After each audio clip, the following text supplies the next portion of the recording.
Okay, we will go ahead and call to order the November 16th, 2022 Longmont Planning and Zoning Commission. Next item is roll call. Chairman Poland. Here. Commissioner Height. Present. Commissioner Tedda. Here.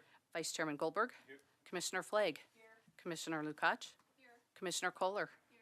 Chairman, you have a quorum. Thank you very much. Next item is communications from Planning Director Glenn Van Nimwegen. Mr. Chairman and Planning Commissioners, I just want to remind you that at the last meeting on October 19th, you appointed your chair, Michael Poland, and Commissioner Chris Tedda to interview candidates for a recommendation to City Council to fill your vacancies on the board. So we've done that on Monday, and at the items from Commission, they will bring that forward and make a recommendation for your, hopefully, approval and to move on to council. So that is all I have, Mr. Chair. Okay, thank you very much. I will go ahead then and I will open up the public comment to be heard. Everybody has 5 minutes. We have a list of people here. The first person, and when you come up to the microphone, please state your name and address for the record. The first person is John Pillman.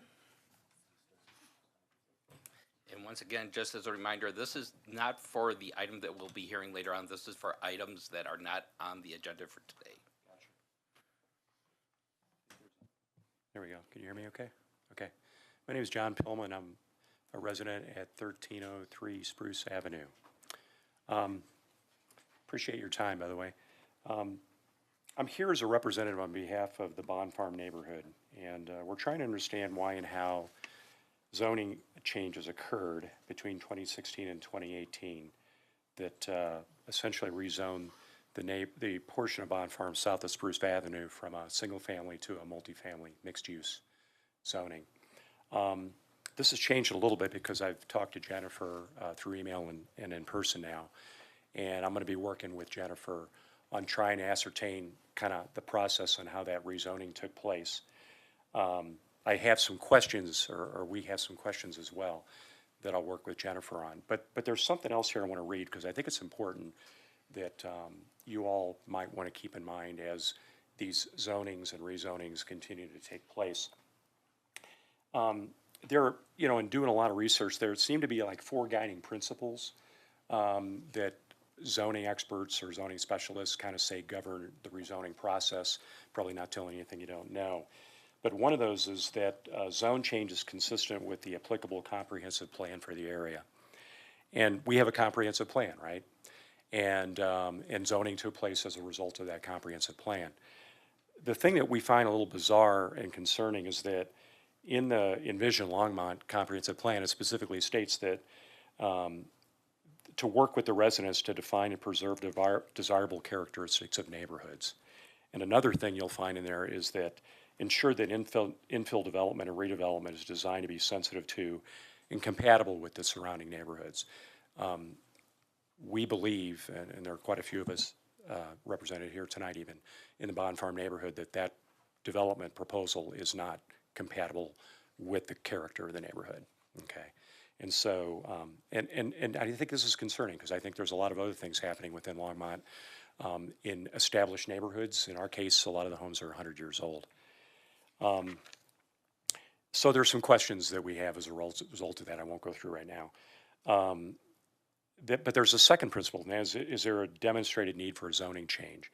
And so we're trying to understand why did this zoning change occur in the Bond Farm neighborhood around 2016, 2018? What was the driving force and the driving need for that? Okay, and Jennifer and I think we'll go through that and try to ascertain that. The zoning change be consistent with the character of the surrounding community and current uses.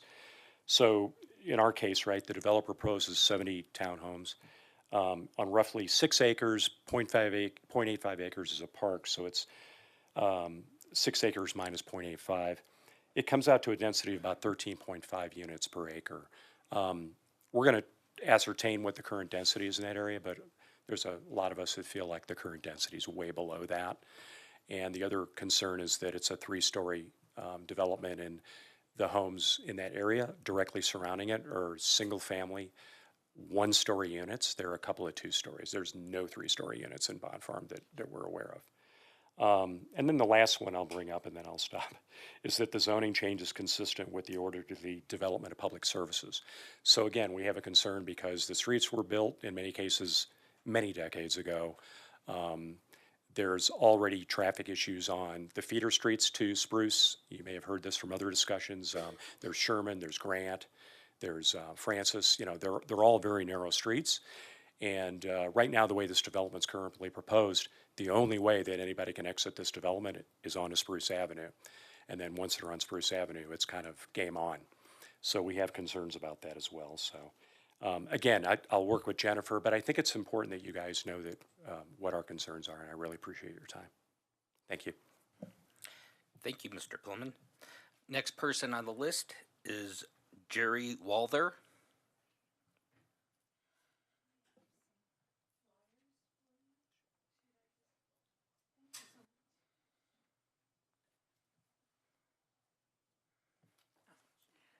Good evening, and thank you for listening to me.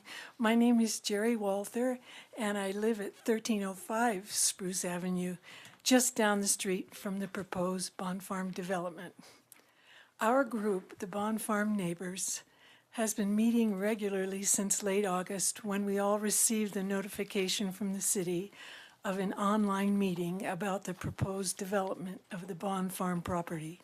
Since then, we have developed, created, and distributed almost 200 flyers, some of which I bring to you tonight.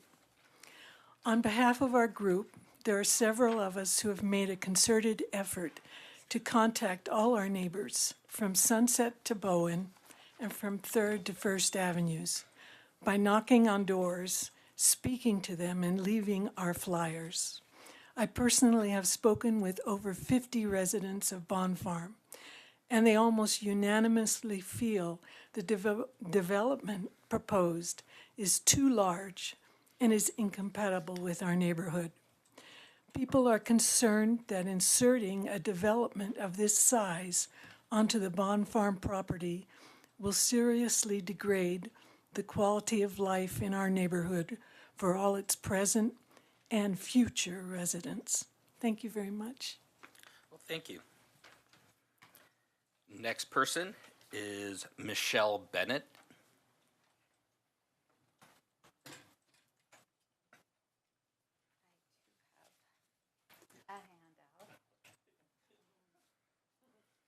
Good evening. My name is Michelle Bennett, and I live at 203 Francis Street, catty corner from the Bond Farm.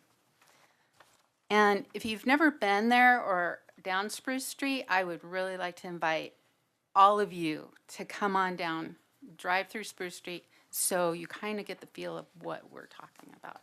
Because it isn't just as black and white as it seems. It's a very special neighborhood. So this evening is more rhetorical for me. I have questions. I've lived there for 26 years. I pretty much thought I had my, fingers on the pulse of what was going on in my neighborhood. And then this, the idea of it being rezoned, and I thought I knew what was happening, and then all of a sudden this happened, and how did we get here? So I have some questions, and I'm just gonna throw them out there. I know y'all can't answer me. But so these were my questions. So now, can anyone buy up houses in the designated orange zone, tear them down, and then build 3-story apartment buildings? So if it's now an orange zone and there's single-family homes, if I bought 2 of them, I could tear them down and build to the zoning code. I'm curious about that. What is the difference between, I don't know, but the RMN and RMF, and why are certain areas with existing single-family homes under these zoning parameters? I don't quite understand that. So shouldn't all existing single-family homes be in an RSF zone? Because they're already single-family zones. Should there be some zoning criteria exceptions in historical districts? Because historical districts are a little bit different than some outlying areas. They kind of have a life of their own. Let's see. So I could see that being on a case-by-case basis if the developer fit into that environment. Number 5, did the city planning and zoning staff and decision makers ever consider that some developer would come and buy the bond farm and build 70 units? And 70 units is going to be squished into this little place. I mean, squished. So that is what I'm like, did anybody expect that to ever happen when they rezoned this area? And when zoning criteria is defined, does the scope consider the age of the existing infrastructure and its future use? So if you're going to zone something, you look at the infrastructure around it, what the future of that infrastructure needs to be in order to rezone it to that capacity.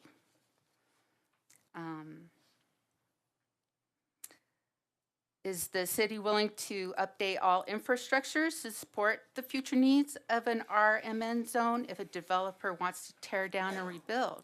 You know, what can we expect from the city, since it was the zoning department that chose to do this? So what can we expect as the neighborhood from the city to help us out and help us benefit from this development? How does zoning the bomb farm and homes south of Spruce Avenue as an RMN zone benefit the existing single-family homeowners? It doesn't. It just doesn't. And there's nothing that the city can do to make it any better. It's an old historical area. We can't widen the streets. We can't add this. We can't subtract that. So my last, how many homeowners in the RMN are aware of this information? Do all our citizens know that they're in this? I mean, that's why I did the map. Do all these people know this? Do they all know somebody could come and do this in their backyard? Because if not, I'd like to suggest that you tell them. They might have something to say about it as well. These are your citizens, our citizens, and this is our town. So they might have a voice about it also. Thank you very much. Thank you, Ms. Bennett. Next person on the list is Mark Danielson.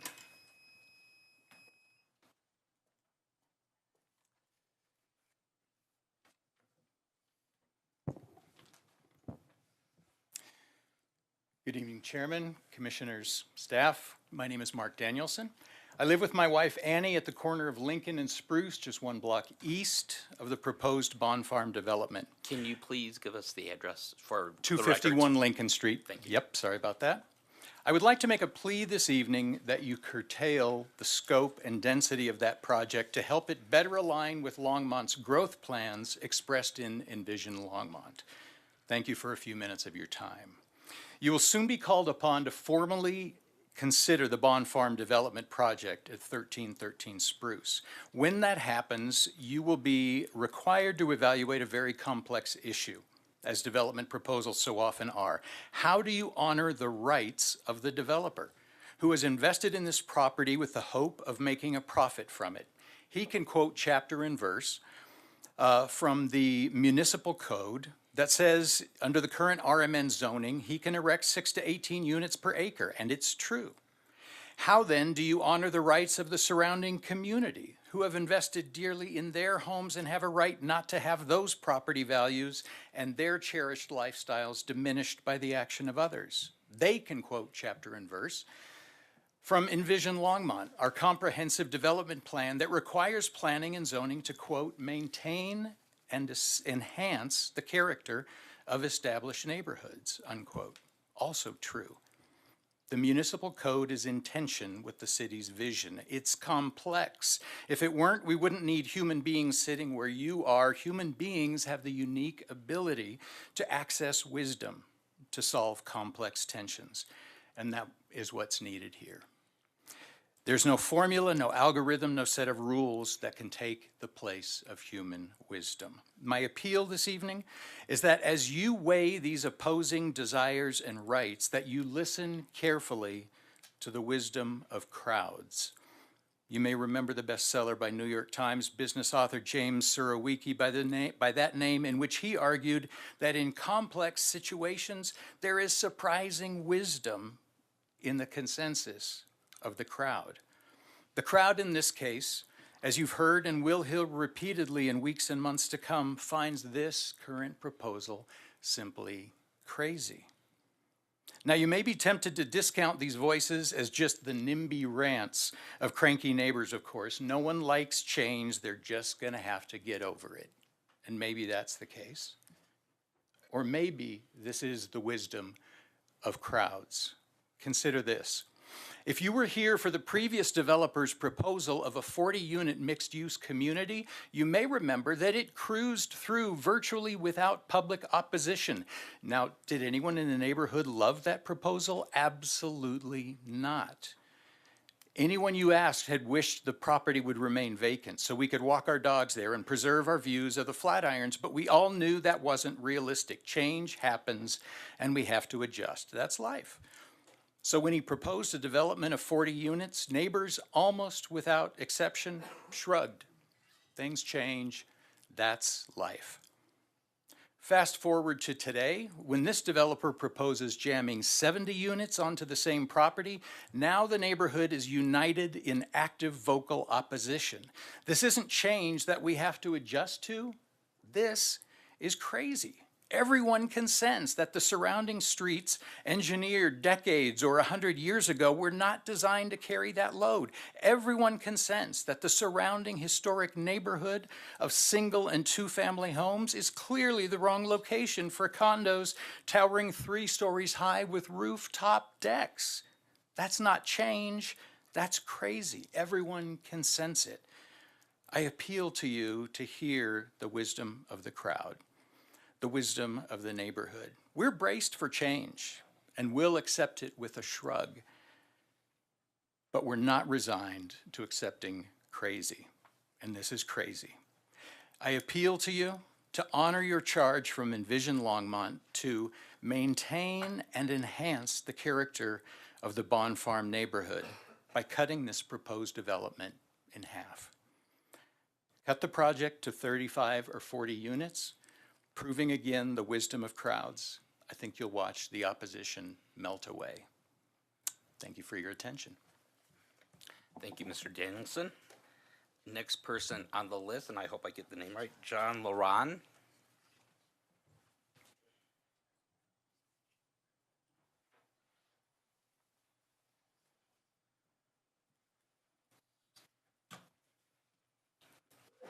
Hello, my name is John Lochran, Lochran. and I live at 220 Sherman. And I brought a little graphic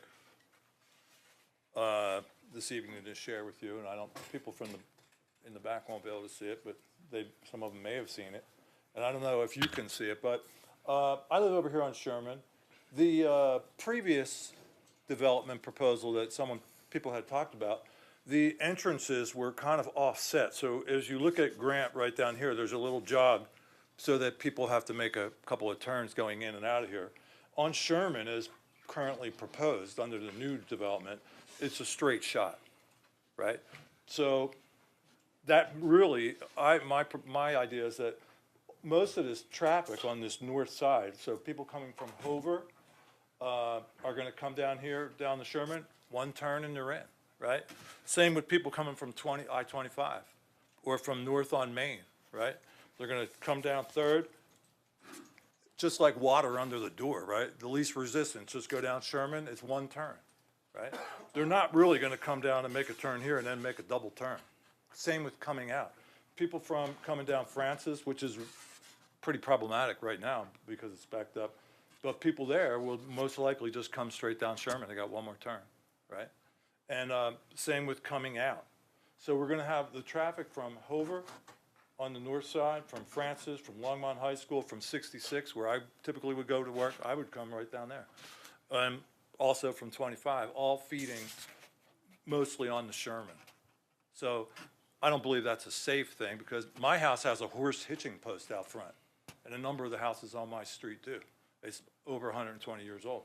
So I'm not sure that that street can physically accommodate that, or what other reparations could be made to make that work. But also, it's just not equitable. So the thing that I like about the previous arrangements where the streets were offset is that when someone comes out, they're gonna make 2 turns. They're gonna make a couple of turns. So they could go right and then go up Francis, or maybe they could go up Judson. Once they make that turn, they could go any other way. But at this point, I believe that most of the people are gonna follow the route of least resistance and go down Sherman. So another issue with that I marked on here, some of the slopes. So on the guidelines from the city, I believe it's 4 or 5% that a new intersection should not be more than 4 or 5% grade, right? So my contention would be, there was a traffic study the other day, I don't know if they looked at the grade, but it looks to me like the bottom of Sherman Street is already over 5%, maybe 10%. So how would that tie in, if the developer's gonna tie that in, would that not be a new intersection? We know that this is pre-existing, so we're not really proposing to change that, but how would that development come up? Would he build a big ramp up from the bottom so that he could get that grade up? Or if that intersection was offset, would that be a different intersection? So I'm not sure how that would be accommodated, but the final thing, and that would be true with all of these streets, have that same grade and the same grade coming up. I was asking my neighbors, just as we came in, about the kid who got killed on the skateboard coming down Grant a couple of years ago. Same situation going in there. So we're gonna increase this traffic right now. Today, as I was coming home, and I crossed this street on 3rd, it's not easy, but there was a gentleman trying to turn on his bike right there. It's not an easy turn. People don't ride their bikes down Francis, if you ever notice, or down 3rd, I'm sorry, if you notice, because it's not safe. A lot of people ride and walk on Spruce. And you can tie into the bike path down here, and you can also ride downtown and jump on Pratt or Bowen and go up one of those streets and get on the back streets. The only other through street is like Long's Peak, right? So I'm wondering, like, if the goal for Longmont is to be a bikeable, walkable, user-friendly city, how are we, what are we doing with one of the main bike thoroughfares? So it seems like we're doing something to spite ourselves. So thank you for your attention, and I appreciate you considering our concerns. Thank you, Mr. Lochran. Next on the list is Daniel Sorrells. Did I get that right? I don't have any comment. No comment? Okay. Next person is Drew Sorrells. No comment. We thought we were signing in. Okay. No problem. Next person, Doug Jones.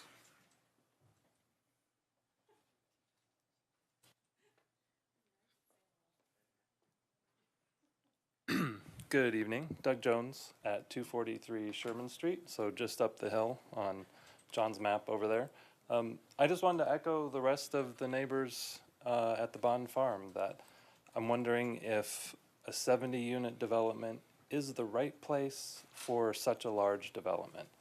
When Peter Spalding brought the co-housing project in at 40 units, we weren't excited about it, but we thought, this is a good size, it's a good fit for the neighborhood. We weren't real excited about the extra businesses along Spruce Street, but we were willing to live with that because the density of the place felt like it was compatible with what was going on there. The size of the houses, the size of the development felt comfortable enough to, as Mark very eloquently stated, it made sense for us, and we were agreed to what that could bring to us. With this development being so large, so tall, and just kind of this cookie cutter townhouses just slapped down in the middle of this great historic neighborhood. We think it's the wrong choice and it's not the right place for it. So I hope you guys consider that, let's work together to make it something and work with the developer to make it something that we can all live with and that we're all happy with. So, the developer's needs are met, the neighborhood's needs are met, and we come out with a win-win. I think that's what we're all going for. Thank you very much. Thank you, Mr. Jones. The next person is Annie Saroniak.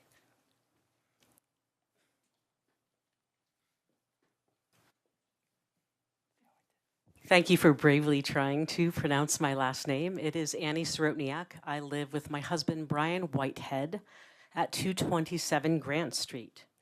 And I, as well, will just want to first thank you all for your time and for your service to our community in this complicated issue. I support private property rights and sensible development, and they don't have to be mutually exclusive. As a resident of this neighborhood, I make observations all the time about the traffic as I run, I walk, I ride my road bike, and I commute, mostly on Spruce. So I'm paying attention a lot. And so these are some of my own observations rather than I haven't sat and counted numbers of cars, but I'm aware and I pay attention.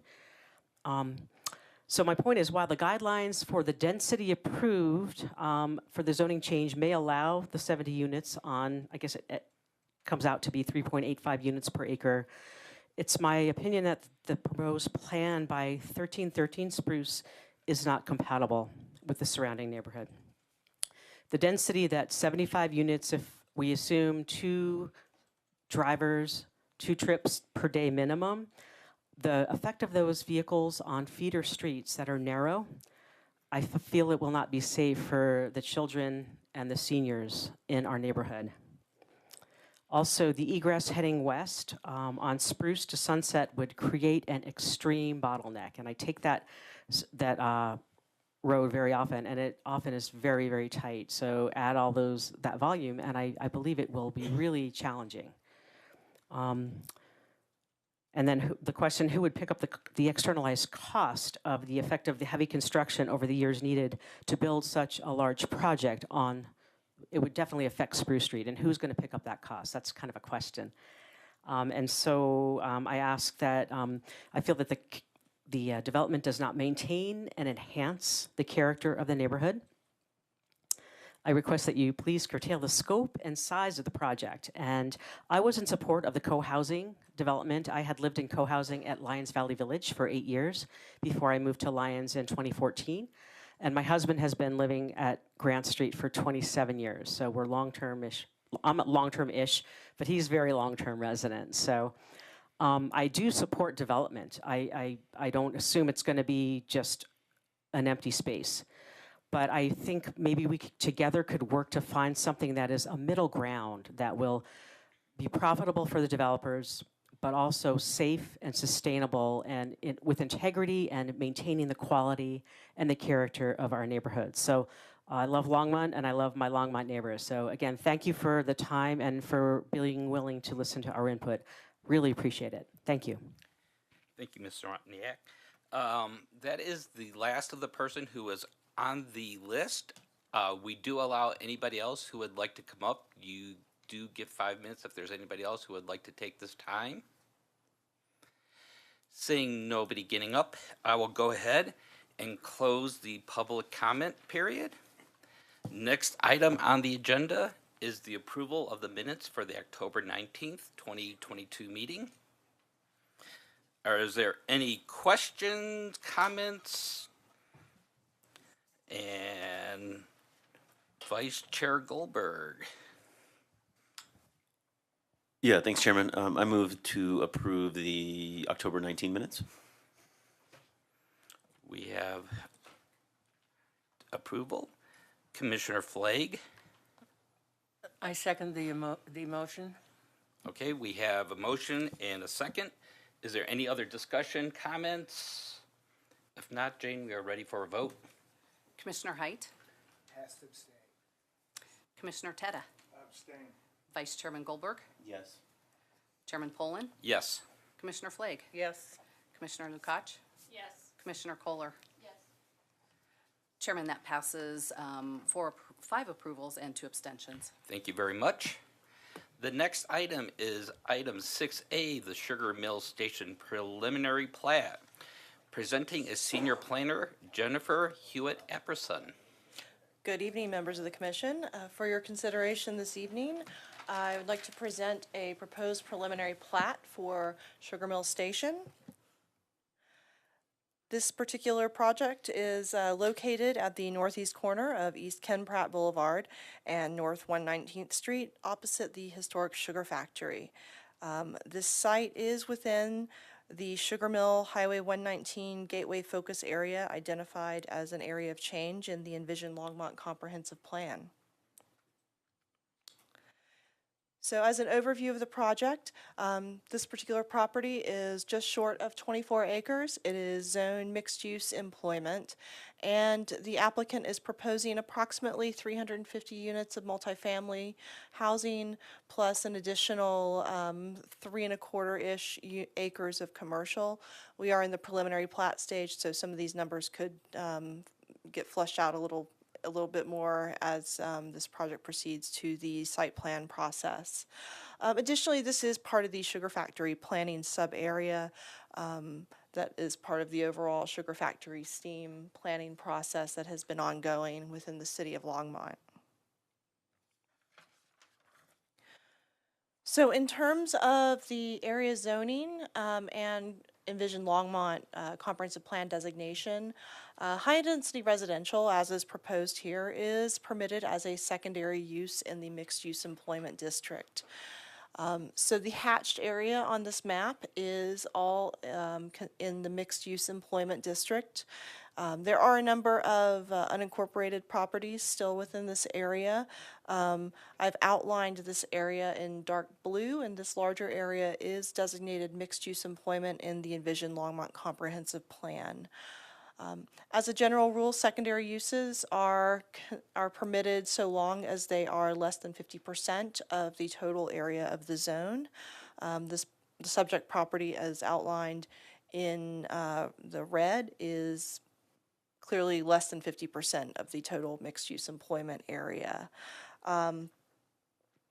So additionally, this project, the proposed project, does meet the minimum density thresholds for the mixed-use employment zone. Specifically, mixed-use zones allow residential that is at a minimum of 18 dwelling units per acre, and this particular project would be upwards of about 25 units per acre, consistent with both Envision Longmont as well as the Land Development Code. So in terms of the preliminary plat, yeah, I know this is a little difficult to see. There is a much larger, more zoomable version of the proposed plat within your packet. So again, this particular property is just short of 24 acres. Proposed are 5 lots and 1 outlot, as well as an interior road network that would provide connectivity to Ken Pratt, 119th, as well as Sugar Mill Road. Identified as well are preliminary utility easements, and there are some additional utility easements and drainage easements and such that are going to be necessary. And as this project proceeds through the process, presuming that this commission chooses to advance it, the applicant would continue to work with various utility providers, including Xcel Energy and the City of Longmont's utility providers, utility departments, to ensure that all of the necessary easements and such would be, and rights of way would be included on the final plat and as part of the final site plan. So in terms of the concept plan, the applicant's going to provide quite a bit more detail on what they are proposing in terms of building types, layouts, etc. The concept plan, as provided with the preliminary plat, shows 4 residential lots with 11 multifamily buildings plus a clubhouse. There would be a commercial lot fronting on 119th Street, just north of Ken Pratt Boulevard. That would be a commercial lot to be developed at a second phase of the project. Additionally, there would be an outlot with detention and water quality at the intersection of Ken Pratt and 119th Street, and this would be part of that gateway corridor with the appropriate landscaping pursuant to code. One thing to note as well is that there are not any proposed variances from land development code standards that have been identified with this preliminary plat. We anticipate that the project would comply with all applicable setback, height, et cetera, requirements. So as a conclusion, staff is recommending approval of this project. There were 3 conditions that were essentially items that would need to be done as part of the final plat and site planning process. These are pretty standard.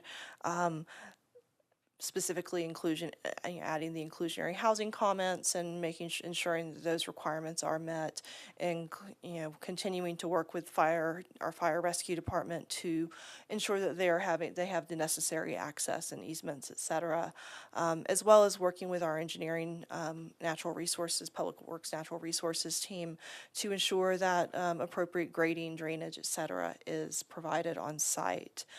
The applicant has demonstrated compliance with review criteria for both the general all application types as well as the specific preliminary plat. As noted, the project as proposed will comply with city standards, is not seeking any variances. It does meet the requirements established for secondary uses. As well, it is consistent with the emerging goals and recommendations of the Sugar Factory Steam Subarea Plan. The applicant has been working with staff to ensure that what they are proposing is consistent with the overall vision for this particular area. And again, as noted, staff does recommend approval of this project with conditions that really just relate to additional information that would be required with subsequent applications. And with that, I'm going to turn it over to the applicant to discuss the project concept in more detail. Thank you.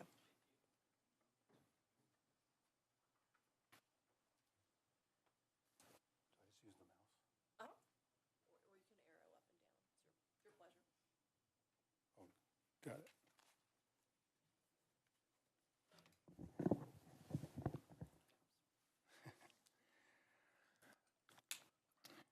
Good evening, Mr. Chairman, members of the commission. Appreciate the opportunity to be here tonight to present this project. We're very excited to be here and present a new rental community within the Sugar Mill Station redevelopment area. And by the way, do I need to state my address? Sorry about that. John Finch, Fairfield Residential, 1644 Platt Street, Denver. I'd like to thank staff as well for their direction and the collaboration that we received to this moment tonight. Oh,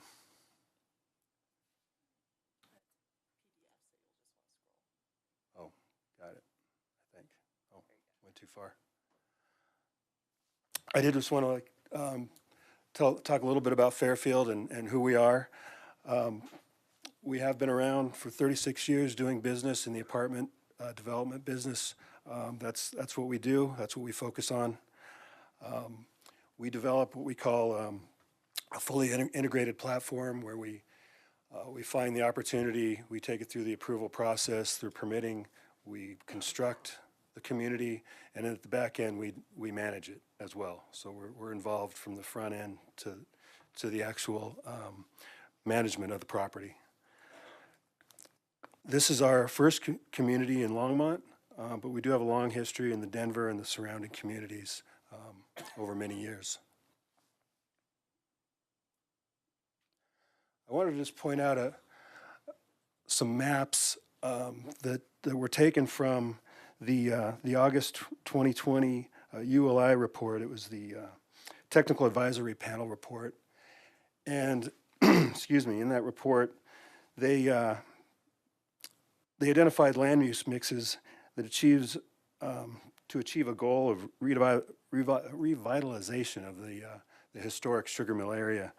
The panel identified these 3 land use plans, and I just wanted to point out the residential areas of them. To the east is the residential zone in the orange color, and there's also one kind of the mid area of the plan. And our proposal is over on the eastern area in that residential zone. And again, here's another image of the site. As you can see, it's on the eastern end with the sub-area plan and with the dashed line around it.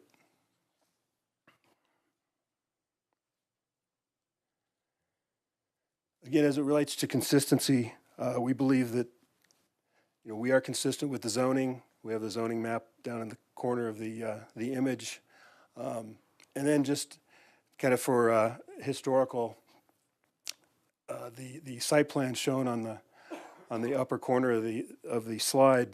That's kind of our starting point. We, in working with staff, we kind of came up with this kind of cartooned image. And that's what we work towards. It's changed a bit, as you'll see in the slides going forward. But everything has to start somewhere, and it's kind of cool to take a look at where you started and kind of how it develops over a period of time. From here, I'd like to hand over to Leanne Villiers, who can take you through the more details of the project. And I also wanted to say, if I may, that members of the Fairfield team are here, as well as our full design team. So if I can't answer a question, I've got some backup.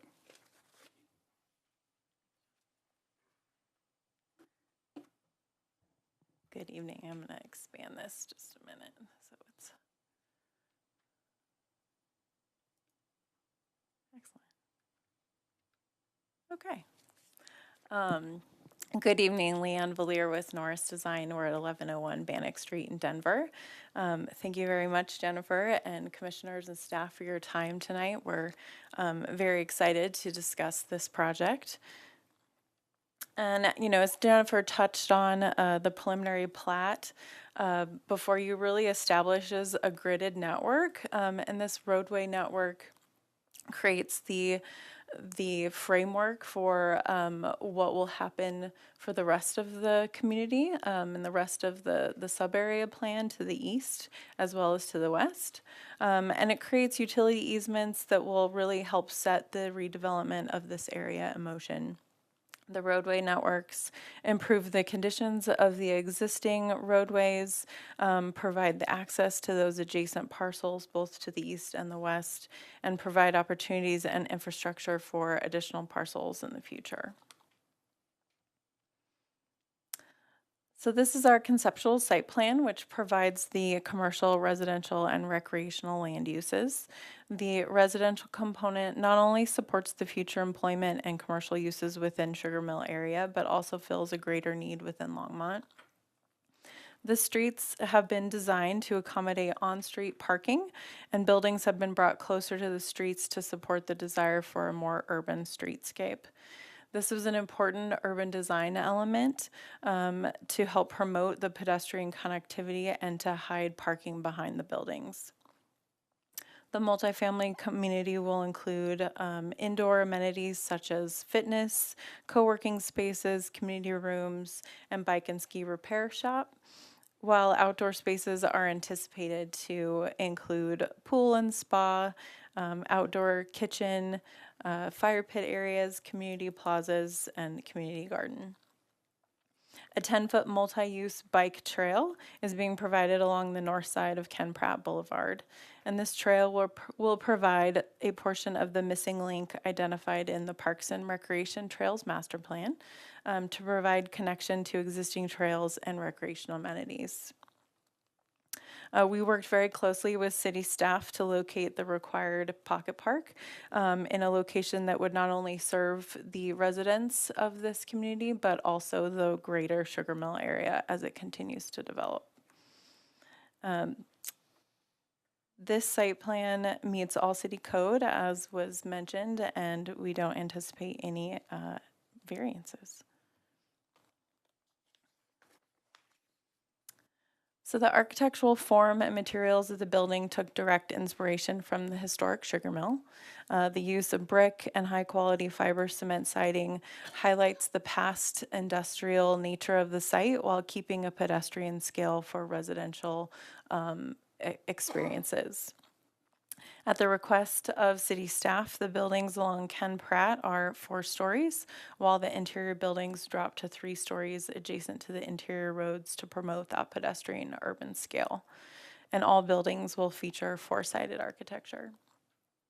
The top left image is a view of a 4-story residential building from Ken Pratt Boulevard.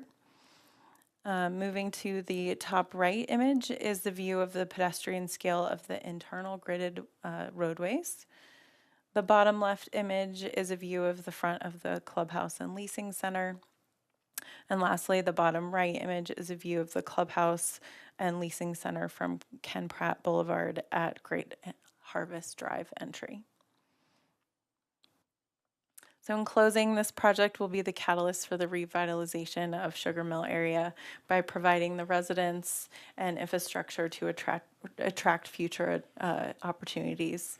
We thank you very much for your time this evening. Our team is here and available for comment and questions. Thank you very much. I think at this time this is a public hearing item, and we will go ahead to the public invited to be heard on this item. I will open that up. Currently, there is nobody on the list, but we do invite anybody in the audience who would like to come up and speak to this item on the agenda. You will have 5 minutes to go ahead and state any opinions you have on it. And remember, please state your name and address for the record.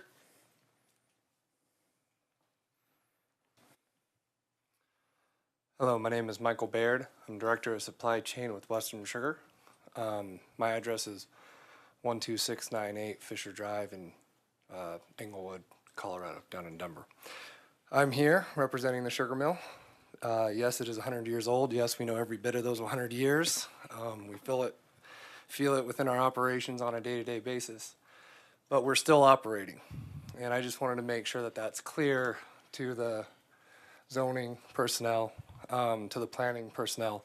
There's a railroad that goes north of Sugar Mill Road, and that is still operational. And all intentions are with our long-term planning, this site is crucial to our business feeding into Denver directly as one of the only silos that we have, and silo stations that are in this area that can feed the large customers that we have in the Denver area.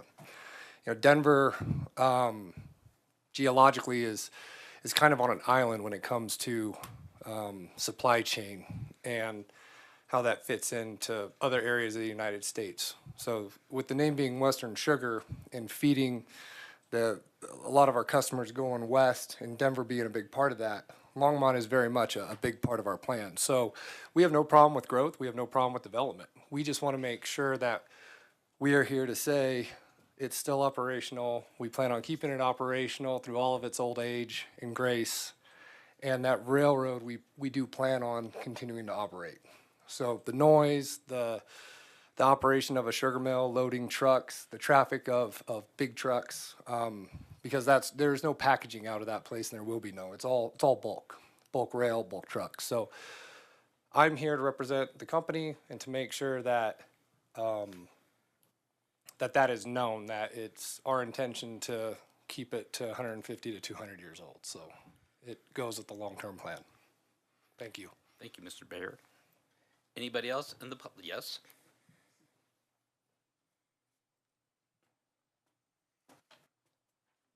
Hello, John Lockburn again, 220 Sherman Street. And just looking at the picture right here and the previous one from the inside view of the rental office, my understanding that the city was trying to encourage less grass area, especially that is not going to be a functional area. So I'm just looking at this right here along Ken Pratt. It looks like a lot of green, grassy area that would just be maintained for no particular purpose. So I would just encourage the commission to kind of be a springboard and model for other developments, sort of like at the hospital. I thought they did a nice job at the new hospital, rather than just having like a grass where you see the guys out there every week cutting, bagging, hauling that away. Thank you. Thank you, Mr. Lochran. Anybody else in the public would like to come up? If not, I'll go ahead and I'll close the public invited to be heard for item number 6A. At this time, we will open it up to the commission for questions, comments, and motions, if somebody is so moved. Commissioner Flagg, kick us off. Thank you, Chair. Following up on the sugar mill statement, I have to ask about the buildings. So I guess, Leanne, are you, can you speak to the building construction and how soundworthy or not they will be?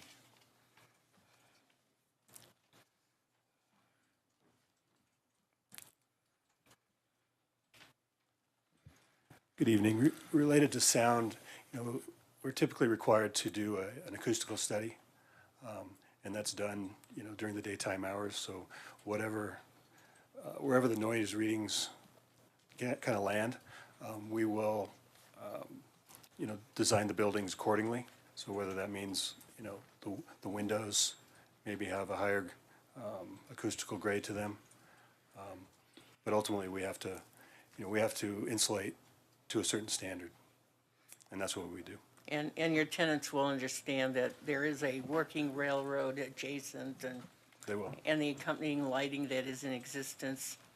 What size will those units be?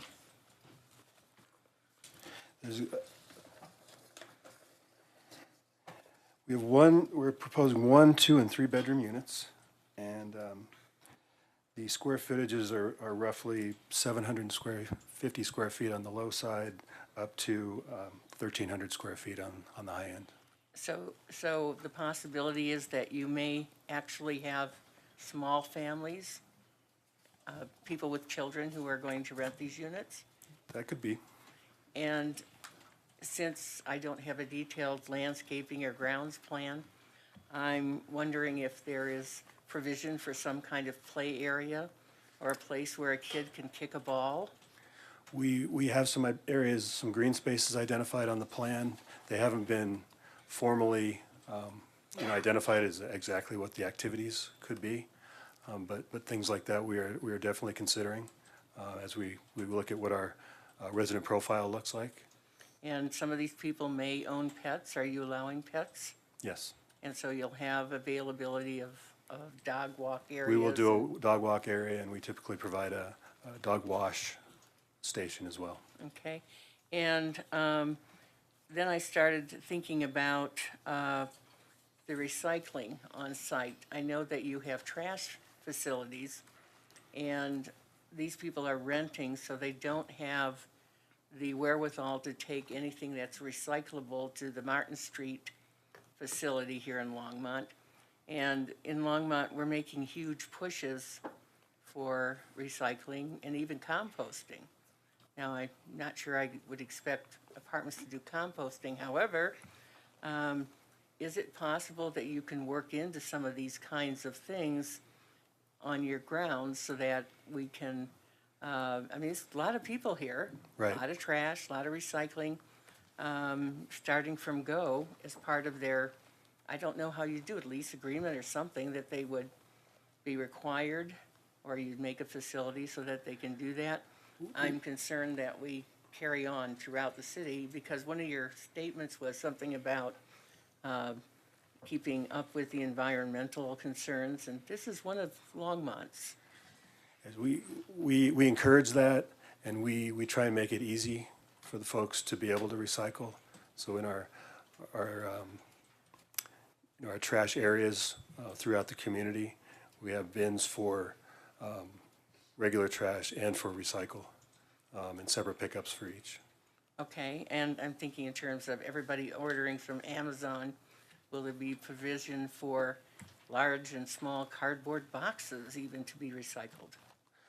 We will, we'll talk through that and figure out how we, whether we have somebody to break down the boxes. But that's something on the management side that we do. So we'll be able to identify that if it becomes a problem and manage it. I appreciate that. Like I say, we're very much looking at Longmont as being sustainable. And the last question I have is in regards to your right out intersection there at Penn Pratt and Great Western Drive. And I don't know if you want to answer that or if I need to talk to traffic engineering. Well, ask your question and we'll see who's better suited to answer it. Well, I have safety concerns because I have noted in the past watching people with large vehicles drive right over and make that left turn anyway, or go across an intersection. And how comfortable are you with that at your development? Well, I can't speak for everybody, but there's an opportunity on 119th to make that left turn much safer. So I would hope that people would choose that option because it's not out of the way by any means. So if you want a more technical answer than that, yes, I can ask our traffic engineer to maybe add to that, add a little more color. Thank you very much.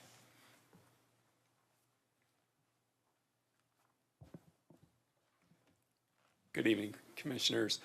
Jeff Plank, 4582 South Ulster Street, Denver, Colorado, 80237, and I helped prepare the traffic study for this.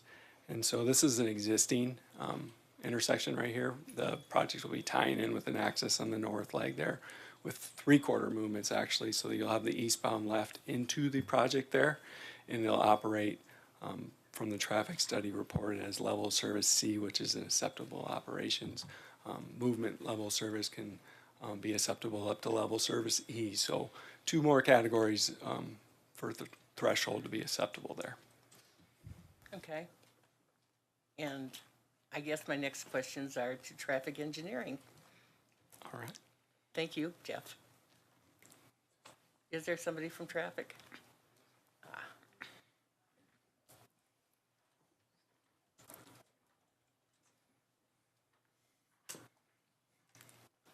Good evening, Commission. Chris Huffer with Public Works and Natural Resources.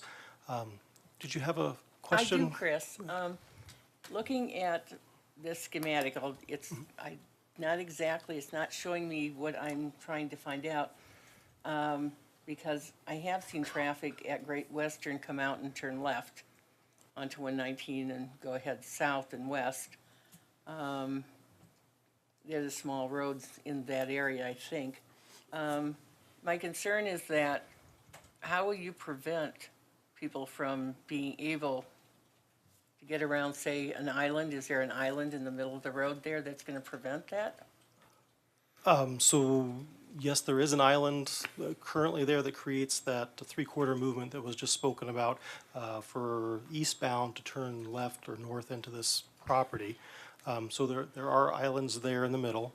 And then also with the development of farmhouse just to the south and east of this property, there were some improvements done to those existing islands that are on the south side, and that is a right-in, intended to be a right-in, right-out. So they are constructed to highway standards. Of course, we can always build something, but we can't always make people do the right thing. So. Okay. So, but you're satisfied that it's adequately constructed? Yes, yeah, it is constructed to current standards for the highway.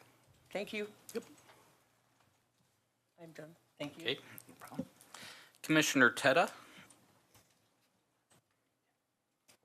Thank you, Chair Poland. Chris, while you're still here, I have a question for you about the proposed signalized intersection there at 119 and Kent Pratt. That'll be concurrent with this project or prior? Staff is looking at that. I don't know the final decision has been made at this point, but most likely there's other things happening in this area. When the signal meets warrants, that's when the signal will be constructed. I think that, and maybe their traffic engineer can answer better than I can. I'm not sure that this project in and of itself meets the warrants at that location, but it would be our intention to construct it shortly thereafter or with this, concurrent with this project. And there was a second signalized intersection there at, I think, Third and Alpine mentioned in the, That is under consideration for future signalization as well, depending on background traffic. And again, I don't recall from the traffic impact study, but I don't believe that this particular project with its traffic generation met the warrant for Alpine and Third as well. Thank you. But it is on the city CIP project list, and it's under consideration by the city. thanks, Chris. I had a question for the applicant as well.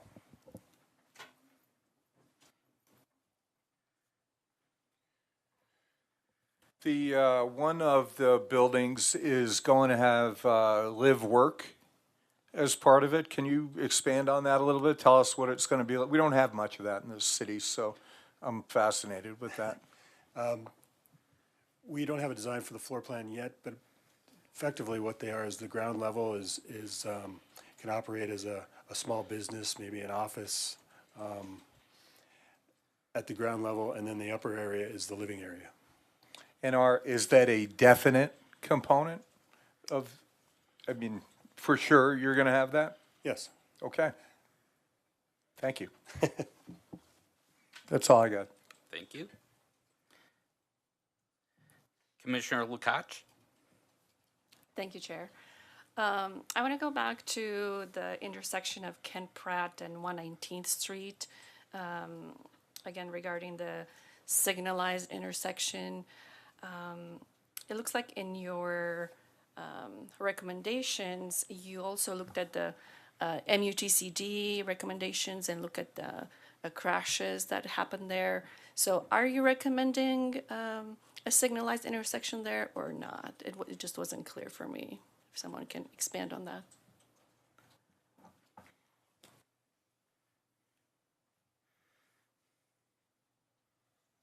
I can cover both of the warrants. Ken Pratt and 119th Street does not meet vehicle volume warrants. That would have to meet the warrants when development to the south is developed in the future, and that would be determined in a future traffic study.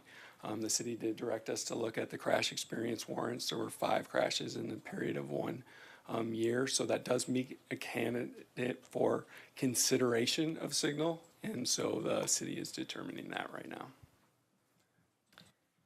And have you looked, I know you counted current pedestrian and bicycle traffic. Have you thought with so many units, how many pedestrians and bicycles are going to cross the highway or want to cross the highway safely?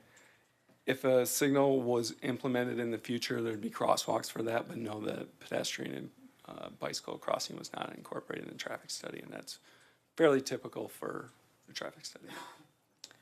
Yeah, I know it is typical. It's just you have a trail right there across the street and a trailhead. So I assume a lot of people that are going to move there are going to take that in consideration when they look for a place to stay. And it's, you know, a marketing opportunity. Okay, thank you.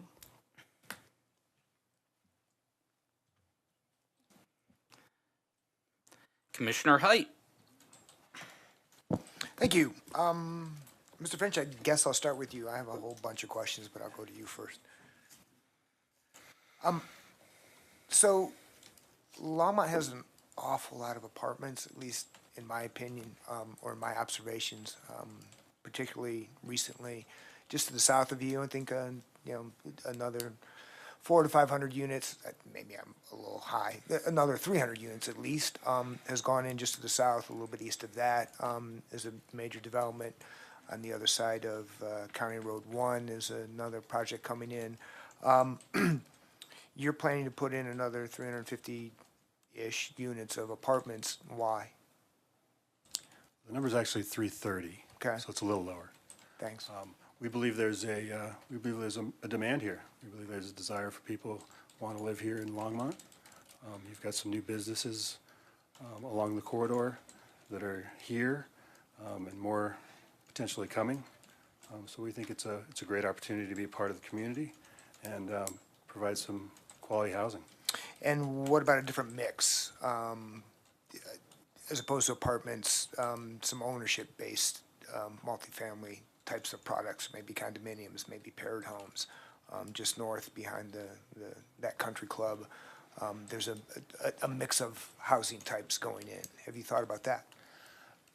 We have not. I think it's always good for a community to have a good mix of different product types for sale and rentals. Our business is apartments, and so that's what we've looked at for this particular site. Okay.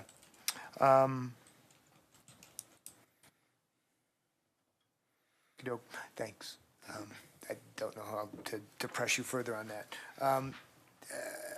But Planner Hewitt-Apperson, you're next. Sure. You referenced, I think it's in page 9, but you also, in your presentation, identified this project as being part of, I think it was, you called it the Sugar Factory Planning Sub-Area. Correct. I thought it was the sugar mill factory, but it's whatever it's called. I've not been able to identify that. I know that other planners have presented to us periodically over the last, I think, 2 years, the ULI report, and then there was a reference to a new study late last year by Suntech. And in those studies, and as you referenced, there's a sub-plan, but I don't find a sub-plan anywhere in our zoning code. Is there such a thing? Am I missing it? It's a work in progress Okay. currently. I did look at the zoning map because that's what I want to do. Do you have that handy? Can you pull that up for everyone to take a look see. at?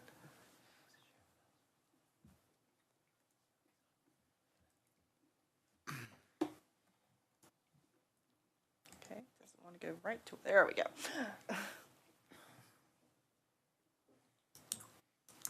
So this is the zoning map. Yeah, there we go. It's different than the official zoning map, but I think it is a fair representation of what we have going on. 125-ish acres is what that triangle represents. Mm-hmm. In the zoning map, the MUE, the multi-use employment, is east of, I don't know what that main road is, Sugar Mill Road, north-south? 119th Street. 119th as it continues on. Right, Sorry, it's thank you. north, basically it's north of Sugar Mill Road and then that southern section. Okay. There's a very large, that large white area is currently unincorporated, Boulder County. That was my next question. That's So- unincorporated. That's not part of the city at all, correct? Correct. Okay. And it is it is designated for mixed-use employment on the Envision Longmont Comprehensive Plan But future it land has use no map. zoning characteristics right now. It's designated as such in the, It in is, Envision. Okay.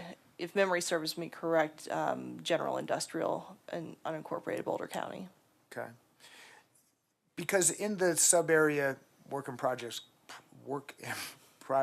plans, as I understand them, land use issues, design issues, and somewhat importantly, remediation issues associated with the old sugar mill are identified as key components.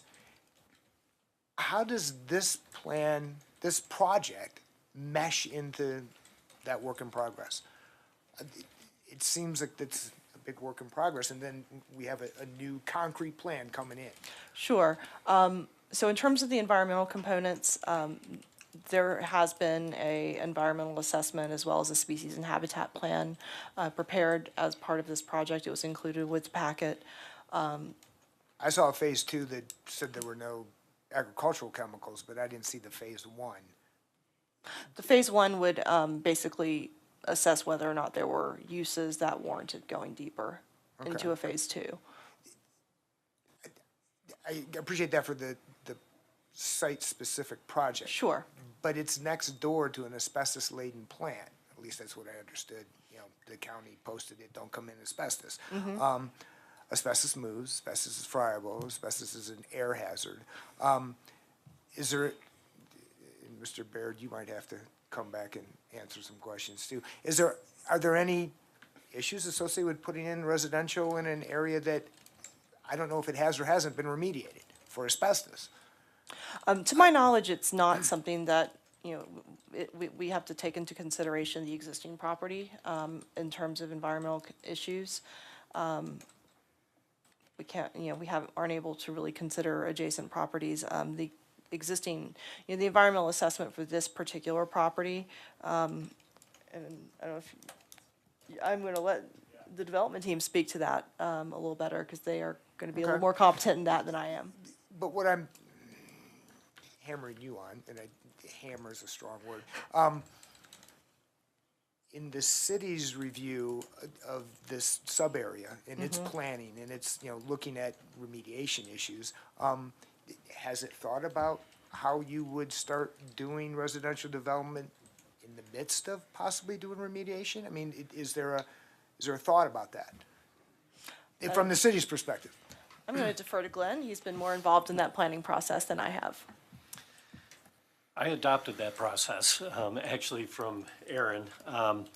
But for the on-site, yes, that's, in fact, that's why it's taken so long, is trying to come up with a finance plan that would at least clean the site on the sugar mill itself.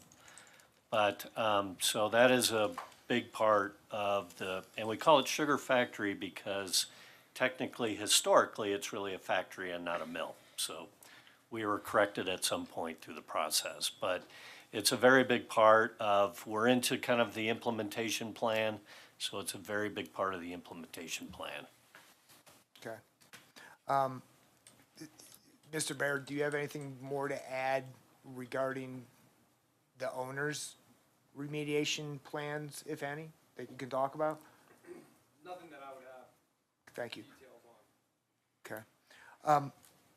Ms. Hewitt-Apperson. So this all dovetails into my issue of secondary uses.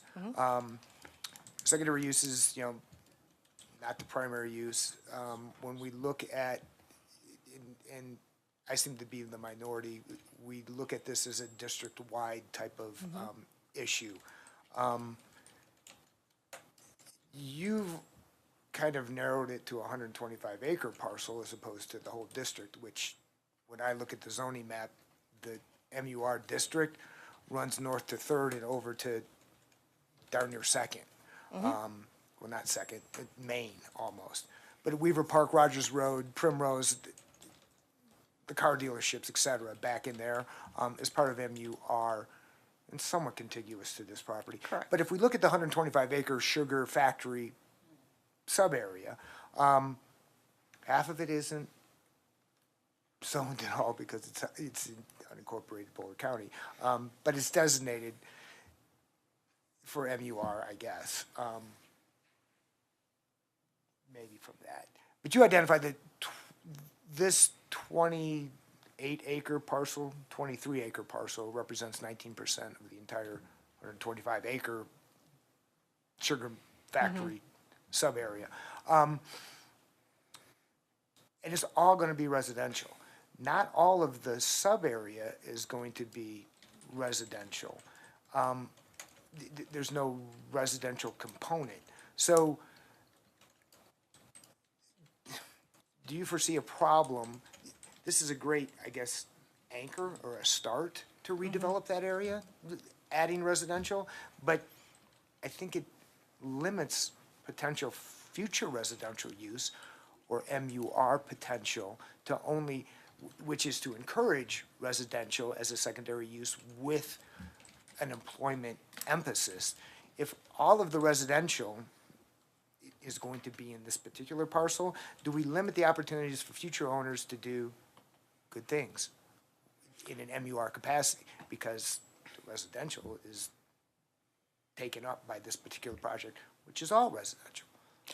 So just for clarification, there is a commercial component to this project. There is a taking out the rights of way, outlots, et cetera. 20%, there are 5 parcels proposed. One of those is commercial. And then there is also the live work component proposed. In terms of whether this takes up all of the secondary use potential, we really are looking at less than 50%, and this is far less than 50% of this entire area. So, at this point, we have to consider projects as they come in. And, it's very difficult for us to be able to say, well, no, you can't do this because someone else might come in later and want to do the same thing. That's something we're not in a great position to do. Glenn, would you like to add anything on that? No, I think that's exactly it, and I think when you have an area like this. Your mic's not on. When you have an area like this that is not annexed, we go back to the comp plan and look at what's recommended, and I believe this whole area is MUE, right? Correct. This is all mixed-use employment. I might just say R, I apologize, but. That's okay. I knew what you meant. Yeah, okay. Okay. Thank you both. I do have a follow-up in regards to that. Can you go to the applicant's page, screen number 3, I believe? Because I think this will help. I have the same question concerning what this does for future. Is this the one you were referring to? Yes, because on any of those 3, there's a second residential component, kind of in the middle. And I'm wondering, have we looked at, when we add those 2 residential components together, where are we at percentage-wise? Well, I don't think we have done, this was, kind of a quick charrette. Yeah, plan. but this is don't know if getting we- to Commissioner And Height's question is, will this be able to be done, something like this? So one thing I will point out is the MUE area does basically go up to roughly 3rd Street. So this sugar factory planning area is not the entire MUE area. So there is quite a bit more MUE in this immediate vicinity.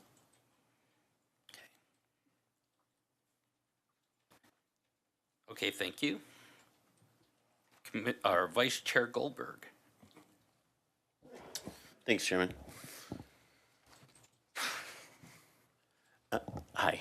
Hi. Let me ask you just a couple quick questions, Sure. and then maybe I'll have 1 or 2 for the applicant. I'm going to ask him the same question, but when we were planning this project, did we take into consideration the functioning railroad line to the north, and was that kind of in the discussions and understood, or was there some silent hope that isn't railroad going away or something like that? Was it top of mind? So it's important to note, this is a very preliminary part of the process.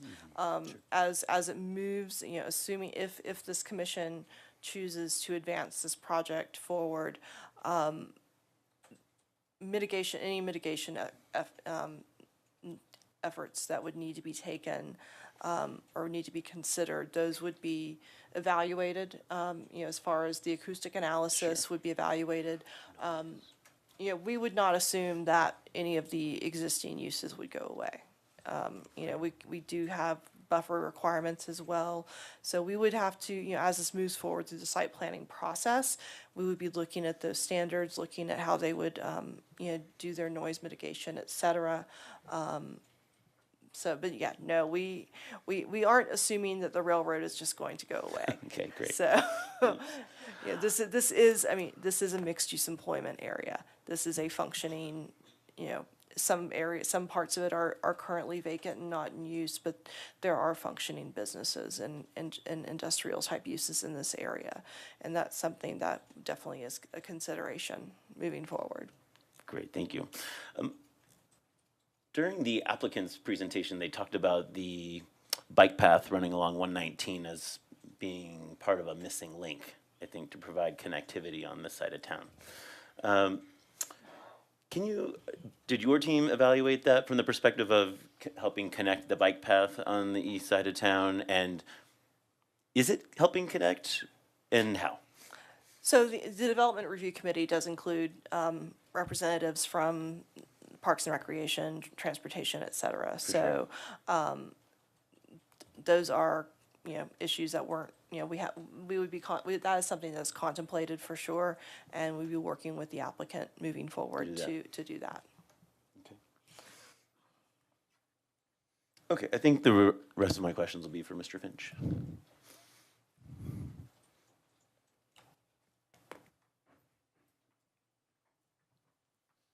Commissioners, if you don't mind, my name's Lee Busey, and I'm with Fairfield Residential. I'm going to give Mr. Finch a little break here. Oh, sure. Mr. Busey. And I'm at 1644 Platt Street as well, Denver. Thank you. Thank you. I'm asking you the same question. Were you guys thinking about the railroad and the kind of existing infrastructure or existing structures and businesses when you were building this project, or when you were planning this project? Yeah, absolutely. So this isn't new to us. I mean, we've done this before. I mean, when you brought that question up, the first thing that came to mind is we built a project down on US 36 in Westminster, over kind of by, if you know where the Westminster Promenade is, and there's a rail line that runs right next, functioning rail line. Great. And what we do is we're just very design focused. So in that project, we actually, the city asked that we put up a wall. So we put up a brick wall there. And then we do, as Sean mentioned, Sean Finch, we do an acoustical study. We do it during the day. And we'll get an STC, it's like a rating, and it'll tell us what sort of building materials, what sort of windows we need to use, and we'll do that. And what's interesting is we found a lot of times, railroads make a lot of noise, but believe it or not, freeways make more noise, and a lot of our projects are by freeways, so we are used to this. Okay, thank you. The city has a requirement for inclusionary zoning / housing or contributing a fee in lieu. Can you clarify your position on that and just kind of the why? Sure. So this is an interesting one. This may get us all thinking a little bit here. So if can you flip, Jennifer, to our, oh, I guess it's me, sorry. I apologize there. Whoop, wrong way. I'm gonna use this one as, so, one thing we haven't talked a lot about is the history of this project. So, we've been working with city staff, we've been working with Tony Chacon in the Economic Development Department since 2020. And the way that we got involved in this project is because during the pandemic, this property was under contract to a big logistics company that if I said the name, everybody would know. And they decided that it wasn't in their plans anymore. And we had an opportunity to step in and talk to the landowner, put the piece of property under contract. So, I think it's important to understand that, for one. And as soon as we did that, the first thing we did was we reached out to the city, we reached out to staff and said, we're a residential developer, owner, operator, and we're interested in putting apartments here. And we want to learn a little bit more about this mixed-use employment zoning and what it actually means. And this site plan, just so everybody's clear, is a function of several meetings with the city where we laid out percentages of commercial versus residential. So it wasn't just something that we laid onto the city. It was multiple rounds. But during that process, we had tossed around the idea of actually taking the 3-acre commercial piece and considering putting an affordable housing project there. At the time that we had those conversations with staff, we were told that there was a considerable amount of affordable housing that was planned across from us to the west or was in the works, and that's probably not a good idea. So think about just paying the cash in lieu. And that's where we are today, is we've proposed to pay the cash in lieu at the direction of what we heard. Okay, thank you. Excuse me, one of the other requirements or recommendations from the staff was that you kind of identify the need to continue to work with Excel and continue to navigate the waters around utility access. Is your team prepared to do that? Absolutely. Yeah, we've already engaged in conversations. We've had a couple staff meetings with Excel and Longmont Power to talk about how we're going to just kind of plan logistically all the utilities. So that is in the works. Great. Those are all my questions. Okay. I need to apologize to my peers up here because those are some like softball questions. The reality is, you know, this seems like a really good project for the location in our town, and I have very few problems with it. You know, it's nice to have a project come before us that doesn't require a variance, and those can be challenging to get through. We haven't seen a whole lot of development in that part of town, and specifically on that property. You know, I've lived in Longmont for a long time, and the sugar factory is certainly an impressive, beautiful, you know, like landscape and icon for our town, but there just hasn't been any development around there. There's been so many challenges that Commissioner Height brought up. But it's really exciting to see development coming into kind of the gateway to our town. Additionally, it's the kind of development that we need.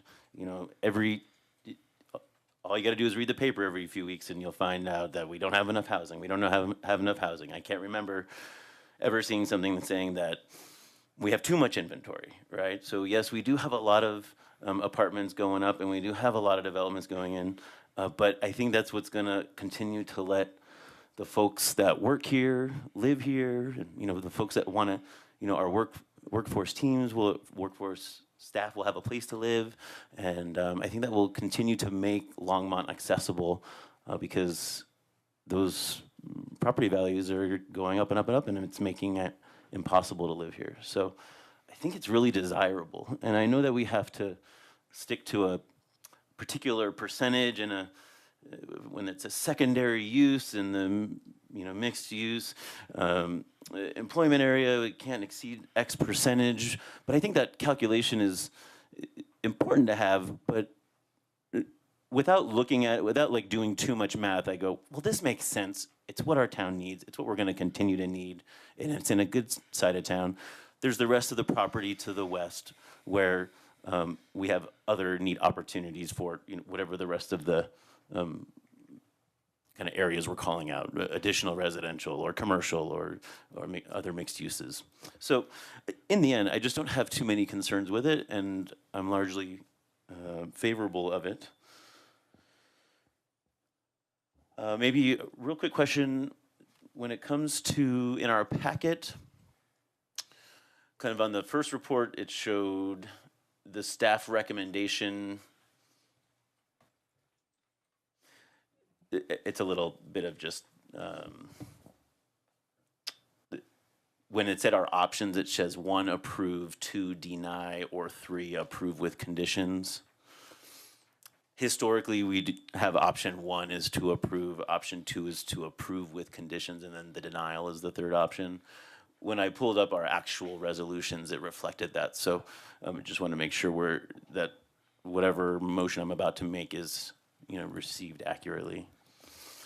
So, you know, I'm going to put out a motion out there and look forward to hearing from the rest of the commission, any feedback there. But because it meets all the review criteria, which are shared in the staff packet, because there's no need for variances, because there's no pushback from neighbors, because the applicant recognizes that there's a fully functioning, you know, factory just to the north that requires a rail line. I get it, and they get it. Because they're willing to meet all the recommendations that the city has provided as recommendations for conditions, I don't really see any reason not to move forward with this project. So my recommendation or my motion would be to motion to approve PZR 2022-11, I think I'm going to call it B. 11B, which requires the following conditions. Well, they're the 3 listed in our packet. The applicant has selected the fee in lieu option for inclusionary housing ordinance, and we'll add that during the final plat and site plan review process. Fire reserves the right for future comments should any changes to the submittal affect emergency services, and additional information, calculations, plans, and analysis will be required at the final plat and site plan review stage to show all of these things have been met. Okay, let's go ahead and move to Commissioner Lukash. Thank you, Chair. I have two questions for staff, and I'll start with a soft one. There was a public comment there, and it was talking about water, that the Colorado River is low, and we know that's to the west. Pardon me. I guess, Eugene, do we need to have a second on the motion before we continue discussion? That would be better procedure. Okay. Oh. Were you gonna second, or did you have questions? I was gonna do both. Okay, I'll go ahead and Commissioner Kohler. So I agree with Commissioner Goldberg. I think this is a easy project. I think I do have a couple of questions. So I'll second the motion, but. And I'll put you back in the queue. Okay, great. Okay, so we have a motion and we have a second. Now for additional comments. Commissioner Lukash. Thank you, Chair. So regarding the water, we know Colorado River is to the west. What about the east? Are we having a problem regarding water and access to water? I assume it's about potable water. Are we looking at our water reserve when we're looking at new developments? And specifically, this is 330 units, so it's significant. I'm going to defer to Mr. Huffer. Okay. Commission, yes, the city is constantly and continuously looking at our water portfolio, working on the water rights that we have, making sure that we have the agricultural rights being adjudicated into municipal use. So it's a constant and continuous process. We do have the raw water policy that goes along with the city's annexation procedures. So when a property's annexed, they have to turn over historic raw water. And then for development, we require that the property have a minimum of 3 acre-feet per acre of supply. Part of that is storage and part of that is surface water. Once it's annexed, if the historic raw water does not yield 3 acre-feet per acre, they have a deficit, and at the time of plat, that deficit has to be made up. And that can either be by cash in lieu, which then the city can go out and purchase additional raw water or CBT, or the developer has the option to purchase a handful of different ditch rights or shares that they can turn over to the city. Does that answer your question, or? Yes. Okay. Yes. I just wanted to make sure someone is looking at that and what was the process. So I think you answered that. Okay. Since you're out there, my other question was just going back to that intersection of Ken Pratt and 119th. Yes. And you mentioned that being looked at, it's part of a consideration, and obviously it's a highway, so CDOT is involved, I'm sure. What can we do to make that happen? Can we do something to make that happen? Yes, I will say that I think I mentioned that there are other things at play in this area. There is a open mine permit on what we call the Irwin Thomas project that is to the south of this area here. And in working through that plan for them to mine, this would be one route for trucks, and that trucking would push everything over a warrant to install the light there. I think that we're very close. I think, as was mentioned earlier, that the crash data is getting to that point that it can be considered. So as we go through plat and as we put together the public improvement plans for this project, we'll have to make a determination on if that light needs to go in now or if it needs to wait. It feels like that it's getting pushed towards sooner rather than later, I guess I'd say. I'd also say that being that it's on the highway, and Highway 119 or 119th Street, I believe, is a collector street. That makes it eligible for our TCIF funding as well. So it wouldn't be the developer all constructing that signal when it comes in. Okay, so that was another question. So it's more the city building that and with CDOT and not the developer? I think the developer would have some participation in that, but we do have other funds to cover it as well. Okay. Just because I'm looking, we've been hearing that it's connecting missing links and trails, and some safe crossing there would definitely connect things and connecting people and trails and mobility. It is definitely a link that is needed just because of the trails to the south, and that would be a great at-grade crossing. It'd be able to get people south on 119th Street to the trailhead there. Okay, thank you for your explanation. Yep. Commissioner Kohler? So yeah, as I was saying, I think this is a good project. I think it's refreshing not to have a variance to make our lives kind of easier here. But I do have just a couple of questions, and I will actually first second what Commissioner LaCoche said. To me, this kind of seems like an island of people, actually, without that way to cross Ken Pratt. I think the only other way they could get across would be to go up further east and cross at Third, but I don't know that there's a connection even between this sidewalk and up to Third. So I really feel it needs that extra piece in order to make it safe for pedestrians. But I had a couple questions on the environmental study. I think that might be best answered by the applicant.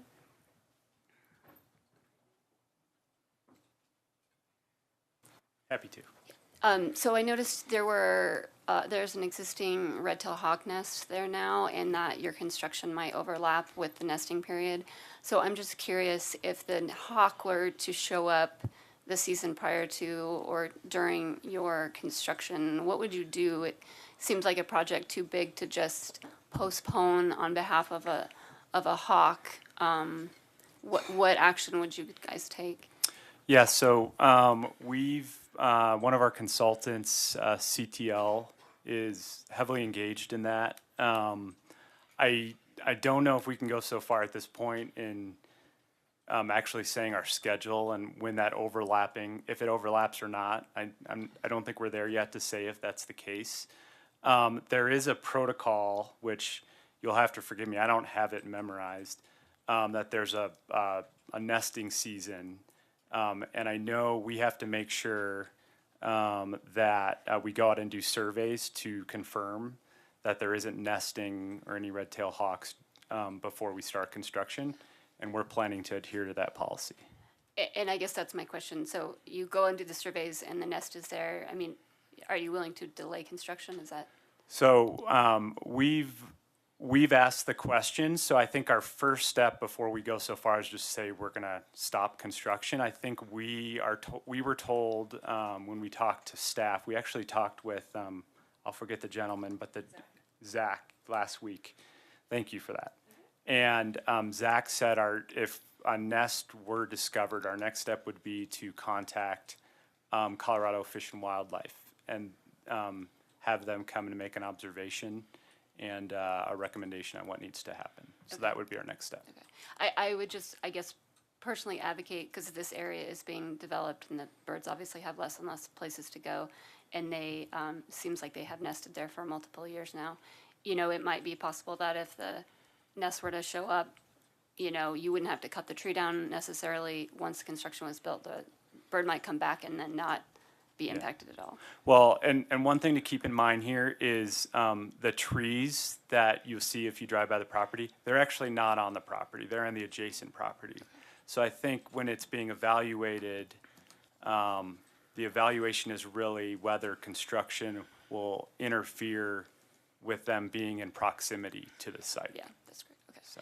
And then you have prairie dogs, so I assume you're going through the city of Longmont process for removal of those? We are. So met with Zach. He walked us through the entire process. Again, I mean, we have a lot of steps ahead of us still. We have to go through a site plan process. We have to go through our whole building permit process. So, you know, we'll definitely stay up to speed on that. And when the time is right, follow the protocol. Okay, great, thanks.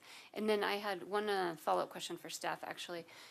One of the members of the public mentioned all the grass, and looking at this drawing, I would agree with that. What options does the applicant have to do something more like the hospital did and not have the lawns necessarily? Sure, so it's important to note this is a conceptual plan. So the areas in green are fairly generically shown as landscaping. So as we move forward with the site plan process, and Leanne can actually just discuss the actual, what they're looking at in more detail. But as we move forward, we do have requirements as far as trees and shrubs and such, and, you know, encouraging water-wise landscaping, et cetera. So I'll let Leanne talk a little more about that. Yes, water is a concern for all of us, and we're all in this together. So we don't plan to turf that entire area. So again, thank you. It's definitely a representation of landscaped area. A lot of what you see along Ken Pratt Boulevard is actually CDOT right away. So that, other than seeding any disturbed area, we don't have control over a lot of that once construction's complete. We'll utilize a lot of native seed and low water planting beds. We'll use turf and more high water demand in just the pocket park area, where we will have you know, kids playing, that sort of thing, where it's appropriate. In the heart of the community, there will be right now it's more green, but that's planned to be some community garden spaces, plazas, some pavers. So all of what is green right now will certainly not be turf. So. Thank you. Okay, I'll just quickly give my thoughts. I am in favor of this. This is just the preliminary plat. There's still some details to be fleshed out, but it is the first piece of the puzzle for this piece of property that the city is looking to develop. I think it's thought out. I look forward to what we do with the rest of it, but as far as the first piece, I think it's a good beginning, and I'll be for this project. Is there any other comments, thoughts, questions? If not, Jane, I think we are ready for a vote. Commissioner Height? No. Commissioner Teta? Yes. Vice Chairman Goldberg? Yes. Chairman Poland? Yes. Commissioner Flake? Yes. Commissioner Lukacs? Yes. Commissioner Kohler? Yes. Chairman, that passes 6-1 with Commissioner Height dissenting. Thank you very much. This item now enters a 7-day appeal period. During this time, any aggrieved party may appeal the commission's decision by submitting a written appeal letter stating why the Planning and Zoning Commission's decision should be amended or reversed by City Council. All appeals must be in writing and must be received in the City Clerk's office and the Planning Office within the 7-day appeal period. The appeal period begins Thursday, November 17th at 8 a.m. and it ends Wednesday, November 23rd at 5 p.m. That takes us, that is our item for the public hearing. We now are into other business. Are we okay to keep moving forward, Commission? Okay.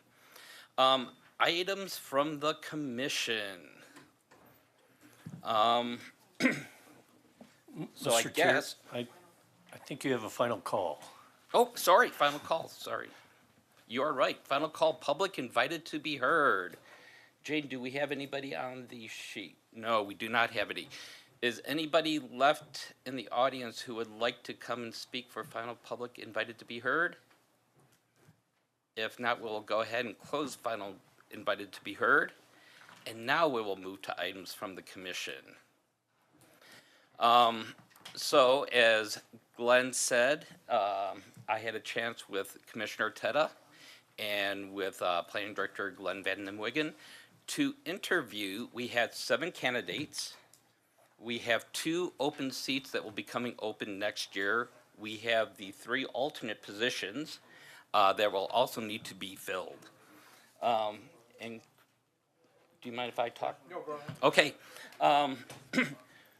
Chris and I were very impressed by the candidates. We kind of broke this into 3 parts, I would say. The first part is coming down to picking 5 people out of the 7 who we'd like to move on through. And it became clear to us that we did have a preference for 5 people. I will say that the people who did interview was Jerry Boone, Selena Kohler, Anna Lukash, Kay Marsh, Joshua Palmer, Matthew Popkin, and Amy Saunders.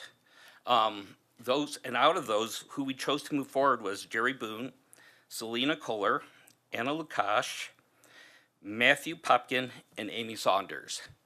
We felt that the current members and current alternates are doing a good job, and that we would like to keep them on the commission. The next part was probably the harder part, which is deciding which two we would recommend to be the permanent members on the commission. We started with Commissioner Lukash, who has been on the commission for 1 year. We feel that she's done a really good job, and we would recommend that she be one of the two positions. The other one, what we've decided is that we would recommend that Amy Saunders be recommended for the position, which would mean that Jerry Boone, Selena Kohler, and Matthew Popkin would be recommended as alternate positions. At this time, I will move it to the commission if there's any questions, any discussion on that.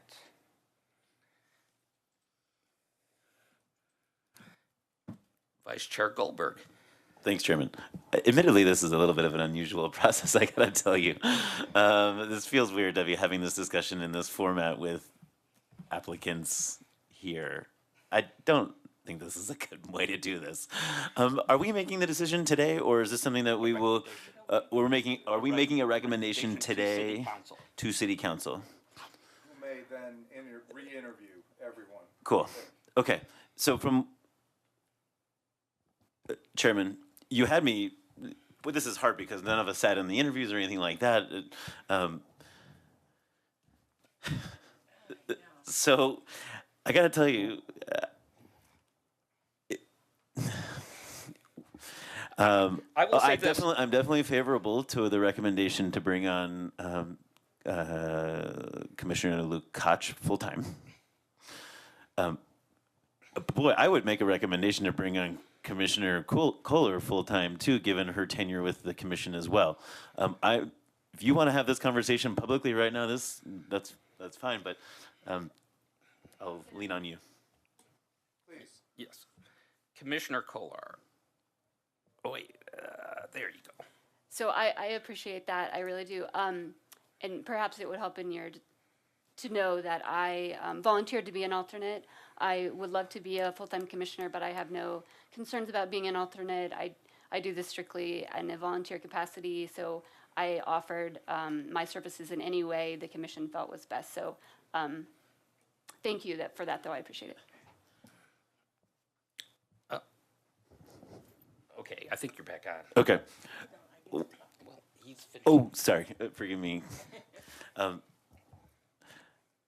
Man, if she is interested in being a full-time member of our commission, I'm challenged with why we would pass.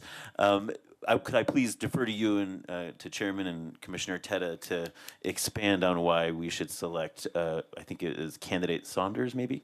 Thank you. Okay. Well, a question was asked, so it can be an open discussion. I think we're in like the informal. Okay. Okay, we'll go to Commissioner Flake. I have the same sentiments as Commissioner Goldberg does.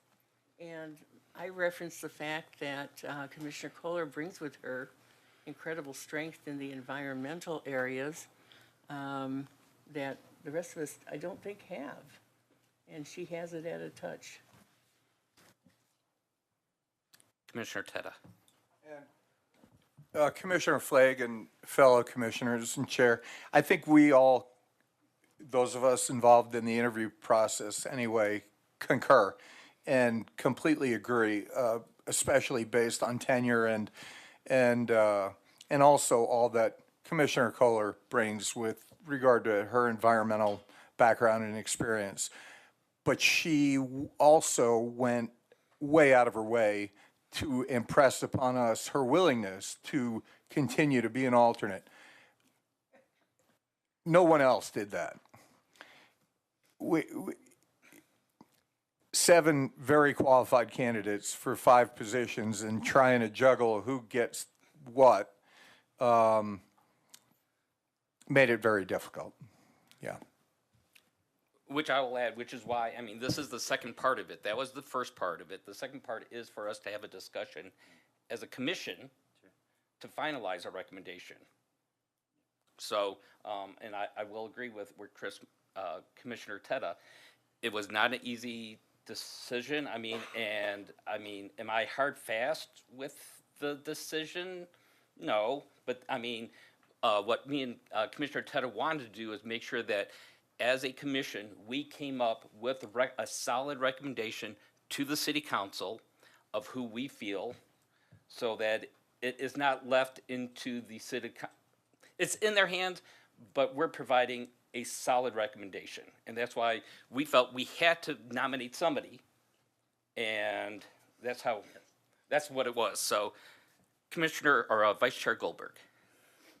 Yeah, so then, thank you, and thank you for your guys' time with the interview process. What I'm hearing is that this wasn't a decision based on merit. Perhaps Commissioner Kohler was more effusive than she's being at the moment about her desire to be an alternate. I'd be so brazen to make a recommendation that we make the recommendation of Commissioner Kohler and Commissioner Lukacs as our permanent seats if they're agreeable to those. Without any judgment, but if they're agreeable, I think that would be my first recommendation. Commissioner Height. Thank you. I agree too, from a pure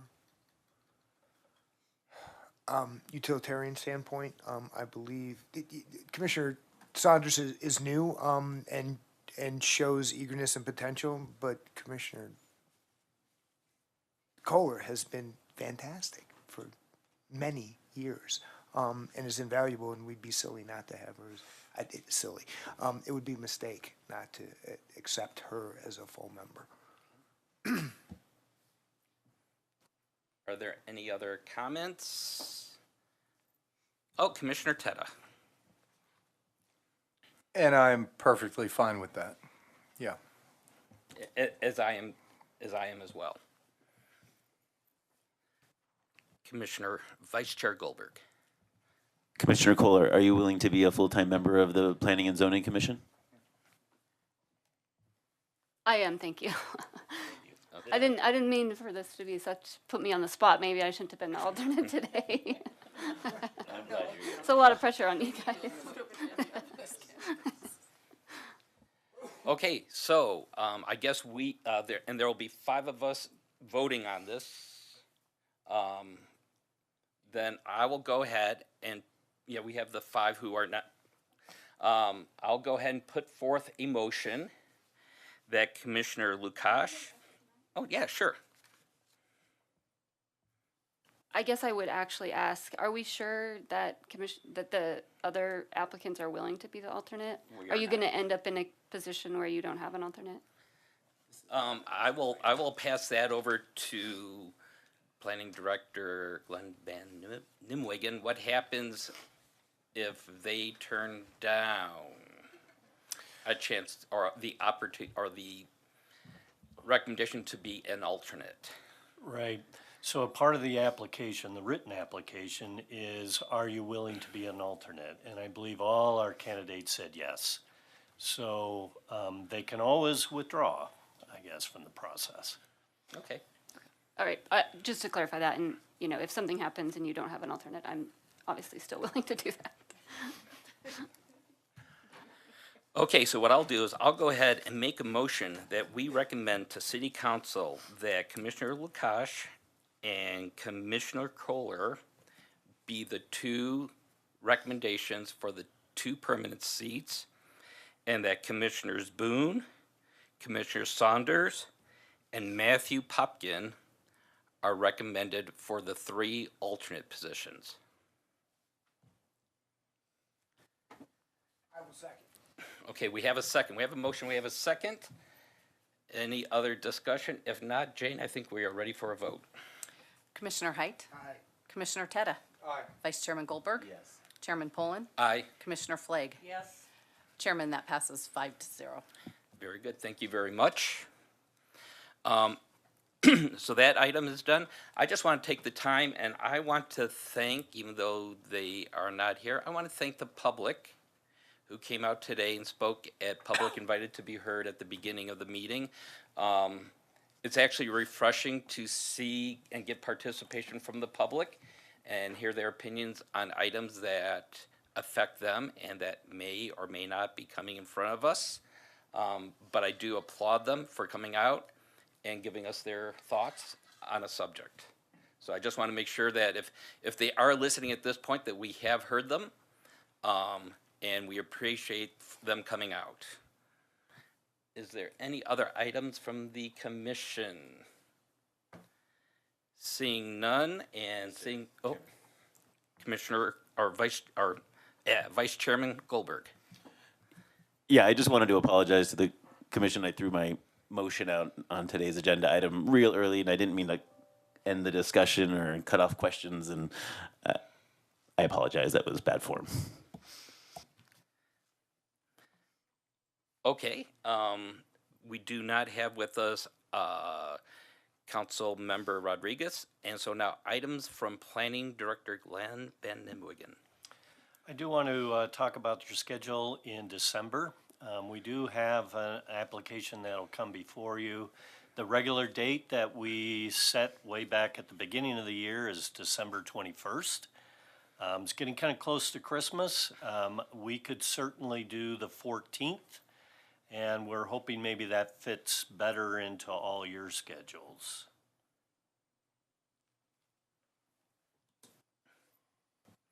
Vice Chair Goldberg. Yeah, that's better for me. I don't know about the rest of the commission.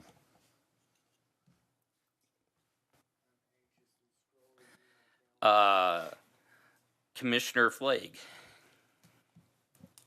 It doesn't matter to me. Either one is fine. Commissioner Tetta. It doesn't matter to me either. Commissioner Lukash.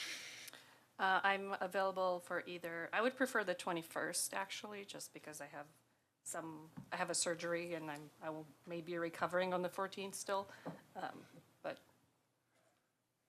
most likely I will still wiggle my way in here. Commissioner Height. I think for me, while I'm available on both, I think I would prefer the 14th just to give a little bit of cushion going into Christmas. So I think the consensus is the 14th. Great. Okay. All right, other than that, I just want to give you an update on some of the things that are proceeding through City Council.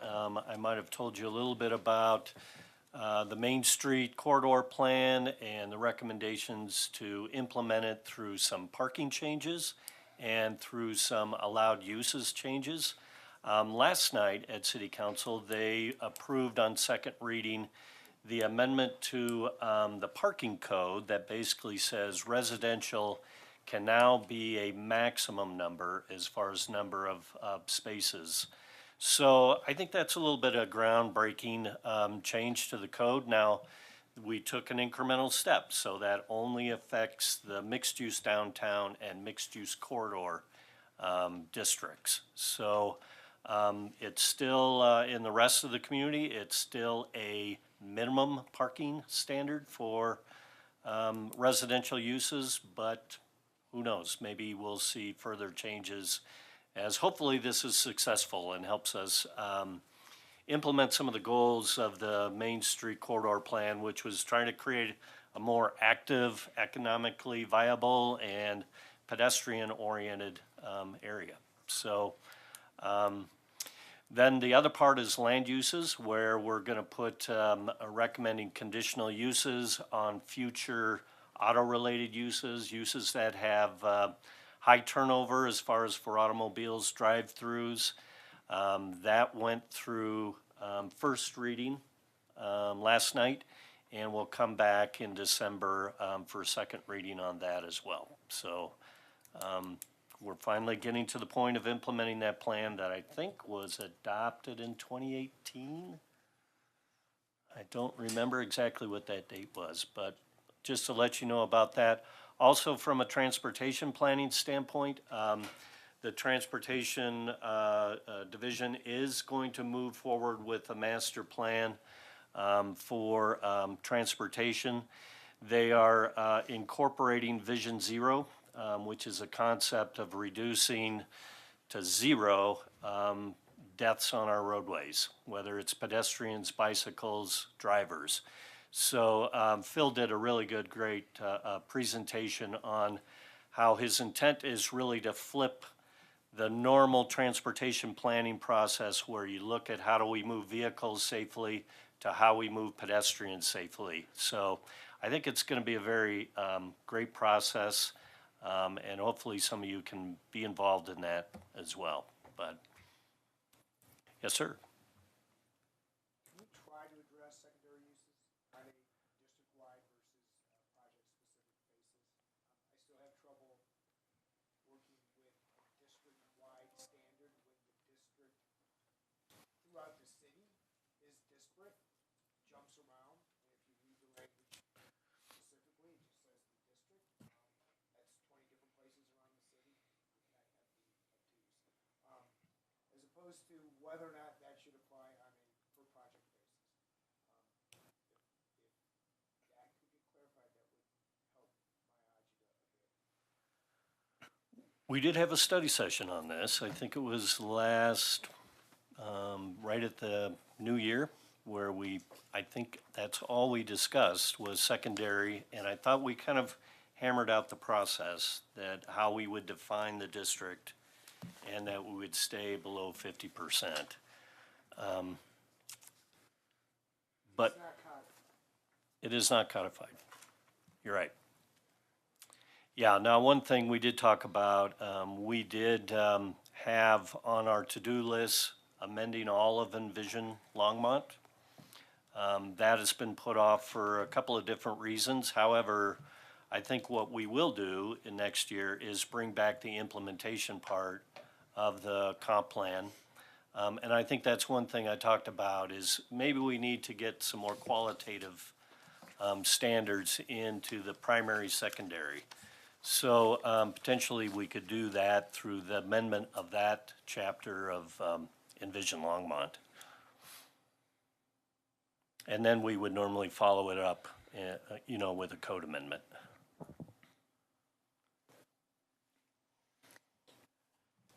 Hey Glenn, when they brought up the sugar Factory. factory area plan, Yes. Commissioner Height said like, I can't find it, does it exist? And I feel like I've seen it on this screen, or I received an email about it, or I saw it on that screen one day. There was colors and a vision. Right. Did Aaron share that with us? Yes. Phil, and then can you re-share that with us? Sure. Thanks. Yeah. So it is a work in progress, and Erin was the project manager with it, and she showed you where we were at that point. It's really kind of interesting in that we started this process primarily, I think, for some things you identified. There's so many barriers and issues with development in this area. We were hoping to spur some action. Well, we have several developers now that are trying to work out plans as we're doing the long-range plan. So one of those developers that actually has the sugar mill went and hired their own planners to look at some different concepts.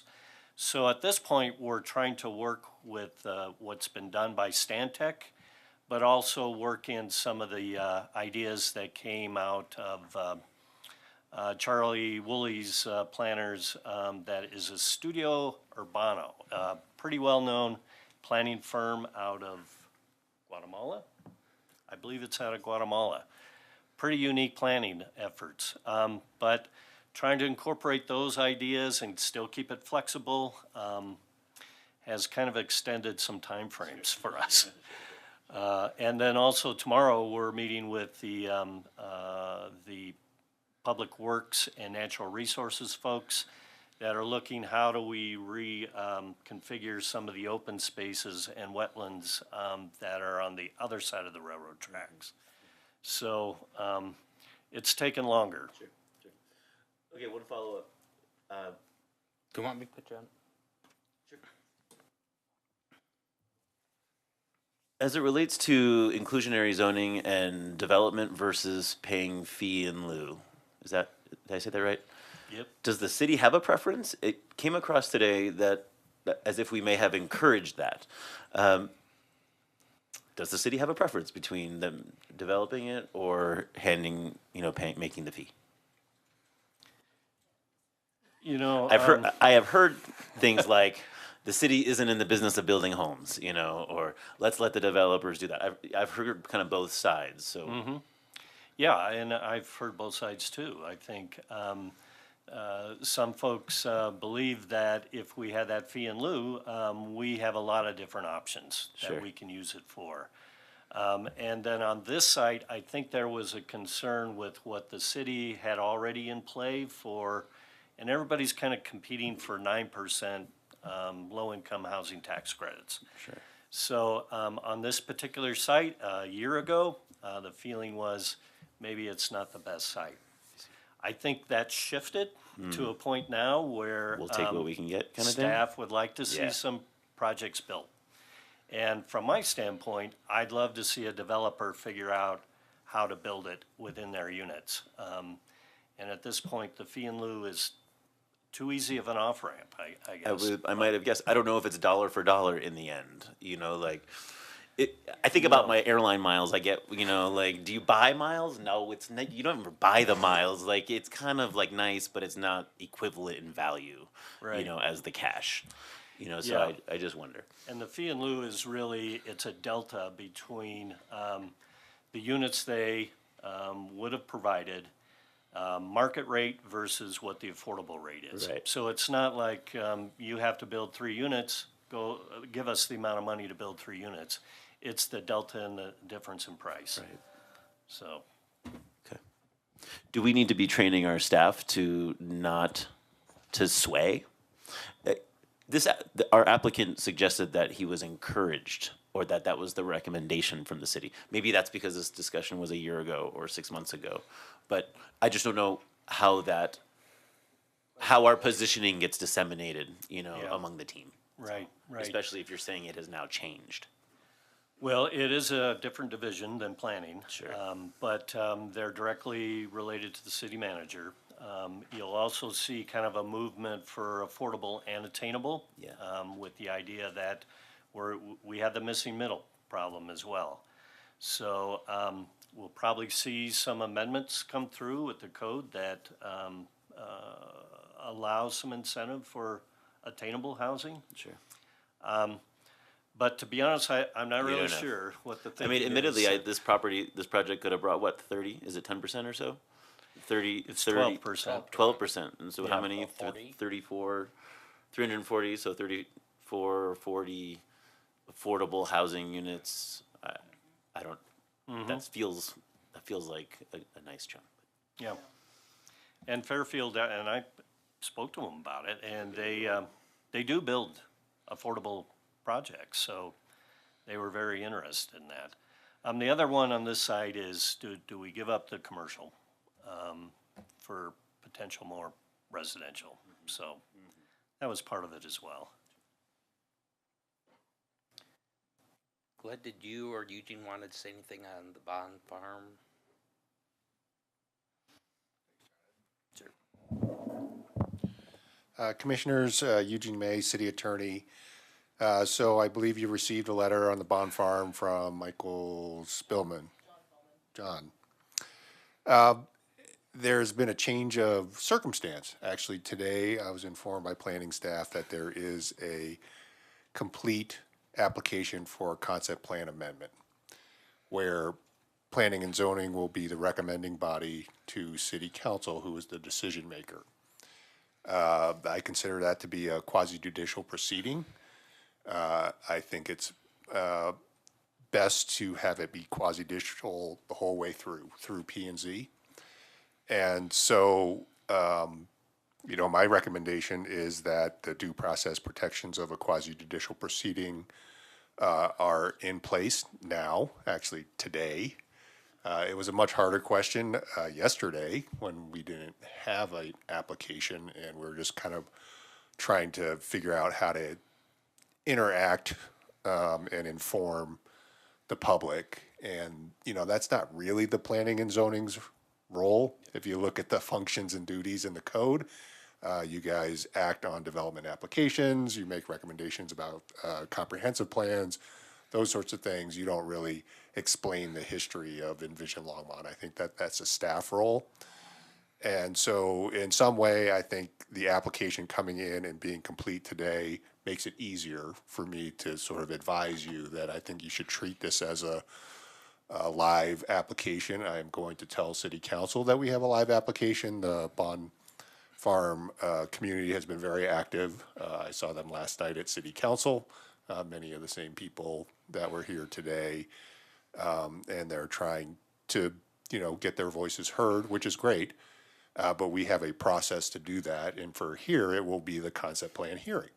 And, you know, for quasi-judicial, you make the decision on the evidence presented at the hearing.